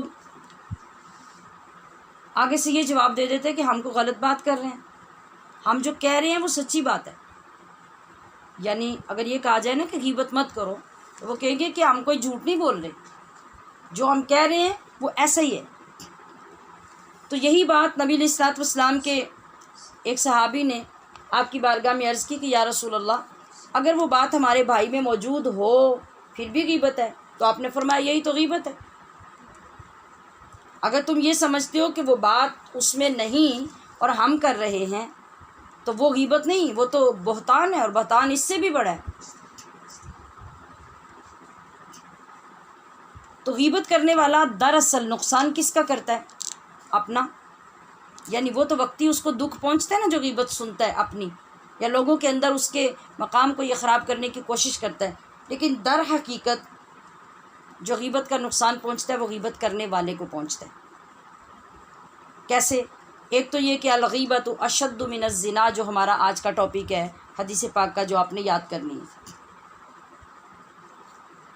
ایک تو یہ ہوا کہ اس نے بہت بڑا گناہ یہ کیا، یہ عمل کر کے، پھر آگے جتنی باتیں اور جتنے وہ ذکر کرتا گیا اور کسی کی عزت پہ حملہ کرتا رہا، اس کے درجات بلند ہوتے گئے اور اس کے گناہ اس کے نام اعمال میں آتے گئے۔ دونوں طرف سے نقصان کس کا ہوا؟ حضرت امام ابو حنیفہ رحمۃ اللہ تعالی علیہ کے دور میں بھی آپ کے بڑے حاسدین اور بڑے پروپوگنڈے کرنے والے، ہر دور میں علماء کے ساتھ یہ ہوتا ہے، اور آگے پیچھے بیٹھ کے ان کی غیبتیں کرنے والے۔ تو آپ کو جب کبھی معلوم ہوتا کہ فلاں بندہ جو ان کی رینج میں ہوتا اور وہاں تک پہنچا جا سکتا، تو اس کے بارے میں علم ہوتا کہ وہ آپ کی غیبت کرتا ہے، تو آپ مختلف اوقات میں اس کے لیے تحفے بھیج دیا کرتے، مختلف، کبھی مٹھائی، کبھی کھجوریں، کبھی کوئی چیز، کبھی کپڑے، اس طرح آپ اس کے لیے تحفے بھیجتے۔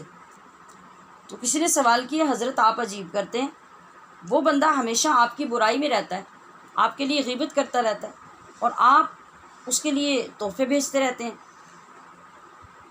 تو آپ فرماتے کہ وہ میرا محسن ہے، وہ میرا محسن ہے، اپنی نیکیاں مجھے بھیجتا ہے اور میرے گناہ بخشے جاتے ہیں، تو میں اس کا شکریہ ادا کرتا ہوں۔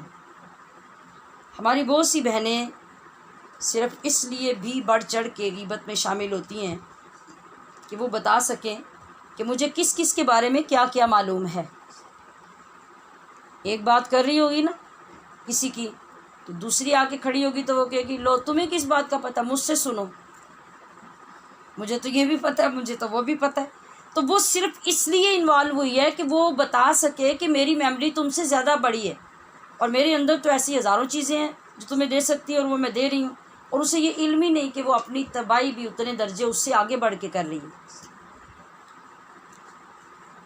تو عزیزات محترم،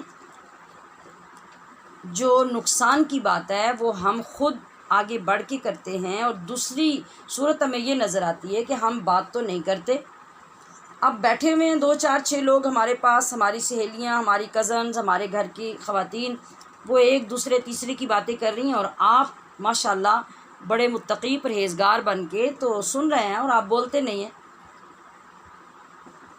اور پھر جب مجلس اختتام پذیر ہو جاتی ہے تو آپ فخر کرتے ہیں کہ میں تو چپ کر کے سنتی رہی، ایک گل نہیں کی تھی۔ یہ بڑا ڈائلاگ ہوتا ہے ہماری خواتین کا۔ تو آپ کیا سمجھ رہے ہیں کہ آپ نے وہاں بیٹھ کے چپ کر کے اور تسبیح پڑھ کے جنت واجب کر لی اپنے اوپر؟ نہیں، چپ رہ کر سن لیجئے کہ غیبت سننا بھی گناہ ہے اور ایسی مجلس میں بیٹھنا بھی گناہ ہے۔ مومن کے لیے ضروری ہے کہ یا تو وہاں بیٹھے ہوئے لوگوں کا ٹاپک تبدیل کر دے، ان کو روک دے کہ آپ غیبت مت کریں، ان کے ساتھ کسی اور ٹاپک پہ بات شروع کر دے تاکہ سارے لوگ گناہ سے باز آ جائیں۔ اگر اس کی کسی بات کا اہل مجلس پر اثر نہ ہو تو پھر اس بندے کے لیے چاہیے کہ وہ وہاں سے اٹھ جائے اور اپنے آپ کو ہی گناہ سے بچا لے۔ تو آپ نے کہا کہ میں تو چپ کر کے بیٹھی رہی، تو آپ گناہ میں تو برابر کے شریک ہو گئے۔ تو سچی اور حقیقی بات یہ ہے کہ خواتین کے حلقے میں جو دین سے دور ہیں، جو سنت مصطفیٰ سے دور ہیں، جو تعلیمات اسلامیہ سے دور ہیں، ان سارے حلقوں میں پائی جانے والی جو برائیاں ہیں، ان سب سے عام اور سخت برائی جو ہے وہ غیبت کی ہے، اور یہ ایسی ہے کہ دن میں سینکڑوں بار ہم سے ہو جاتی ہے اور ہمیں احساس تک بھی نہیں ہوتا کہ ہم نے غیبت کے الفاظ منہ سے نکالے ہیں۔ لہٰذا میں گزارش کروں گی کہ ان لمحات کو بہت قیمتی سمجھیے، اور ان کی قیمت یہ ہے کہ آپ ان کو ضائع ہونے سے بچا لیں، اور ان لمحات کے صدقے یہ تمام چیزیں اپنے اندر محفوظ کر لیں جو ہمیں تباہ کر رہی ہیں، برباد کر رہی ہیں، اللہ اور اس کے رسول سے دور کر رہی ہیں، اور نہ ہماری دنیا بچ رہی ہے نہ آخرت۔ اللہ پاک ہمیں انہیں مقدس کلمات کو سیکھنے اور پھر ان کی جو تشریحات ہیں ان کے مطابق زندگیاں گزارنے کی توفیق عطا کرے۔ اب ہمارے پاس اس سے متصل حدیث پاک ہے، وہ حدیث پاک ہے جب آپ کسی دوست کو، بہن بھائی کو یا عزیز کو ہنستے ہوئے دیکھیں تو خوش ہوں۔ پہلی تو یہ بات ہے کہ پہلے خوش ہوں، دعا بھی آگے بتانے لگی ہوں کہ خوش ہونا ہی دعا نہیں ہوگی۔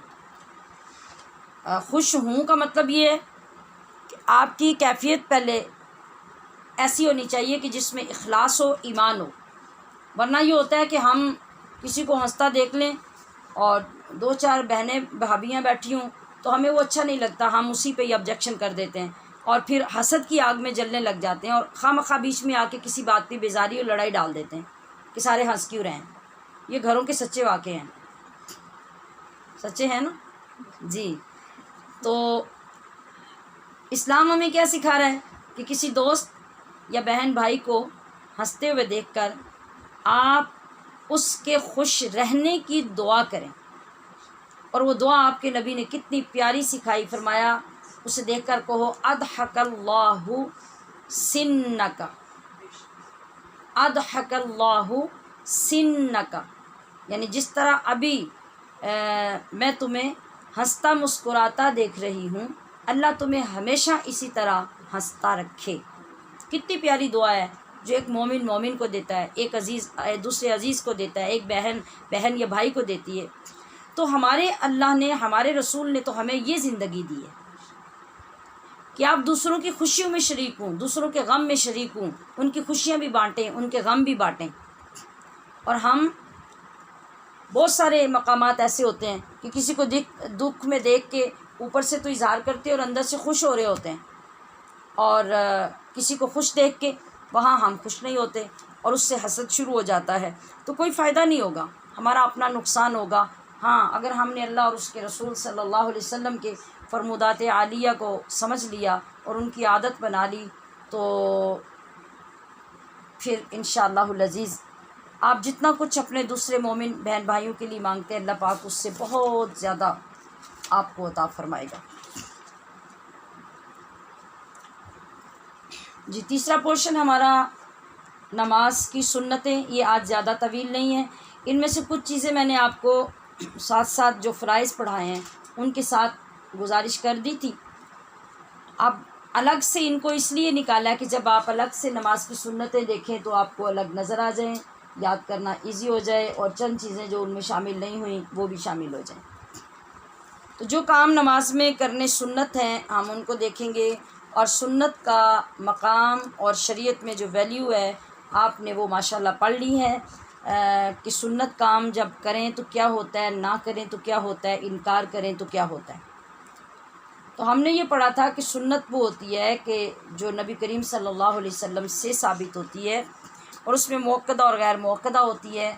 تو کہ سنت موقدہ وہ جو آپ صلی اللہ علیہ وسلم نے ہمیشہ کی ہو، اور کبھی کسی پرابلم، مجبوری کی وجہ سے امت کے لیے جواز چھوڑنے کے لیے چھوڑی ہو۔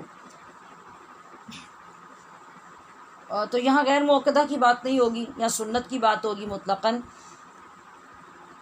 اس کا حکم کیا ہے کہ اس کا کرنا ضروری ہے اور کرنے والے کے لیے اجر و ثواب ہے۔ اگر وہ نماز میں سنتوں کا خیال نہیں رکھتا تو اس کی نماز کامل نہیں ہوگی۔ کامل نہ ہونے کا کیا مطلب ہوتا ہے؟ نماز تو ہو جائے گی لیکن ثواب میں بہت ساری کمی آ جائے گی، اور نبی علیہ الصلوۃ والسلام کی اداؤں کو نظر انداز کرنے پر اللہ خوش بھی نہیں ہوگا۔ اور اگر سنت چیزیں نماز کے اندر سے ہمیشہ چھوڑتے رہیں گے تو پھر عذاب اور عذاب کے مستحق ہوں گے۔ تو کام کیا ہے؟ تکبیر تحریمہ کے لیے دونوں ہاتھوں کا اٹھانا، ایک تو ہے تکبیر تحریمہ کہنا اللہ اکبر، دوسرا ہے باضابطہ پریکٹیکلی عملی طور پر اپنے دونوں ہاتھ اٹھا کر مرد کانوں تک اور عورت کندھوں تک لے جائے۔ یہ جو ہاتھوں کو اٹھا کر لے جانا ہے یہ تکبیر تحریمہ میں سنت ہے۔ تکبیر تحریمہ کہتے ہوئے آپ کا سر جھکا نہیں ہونا چاہیے، ٹیڑھا نہیں ہونا چاہیے اور لاپرواہی نہیں ہونی چاہیے، بالکل سیدھے الرٹ کھڑے ہوں اور آپ کا سر بھی بالکل سیدھا ہونا چاہیے اور رخ بھی قبلے کی طرف ہونا چاہیے، یہ سنت ہے۔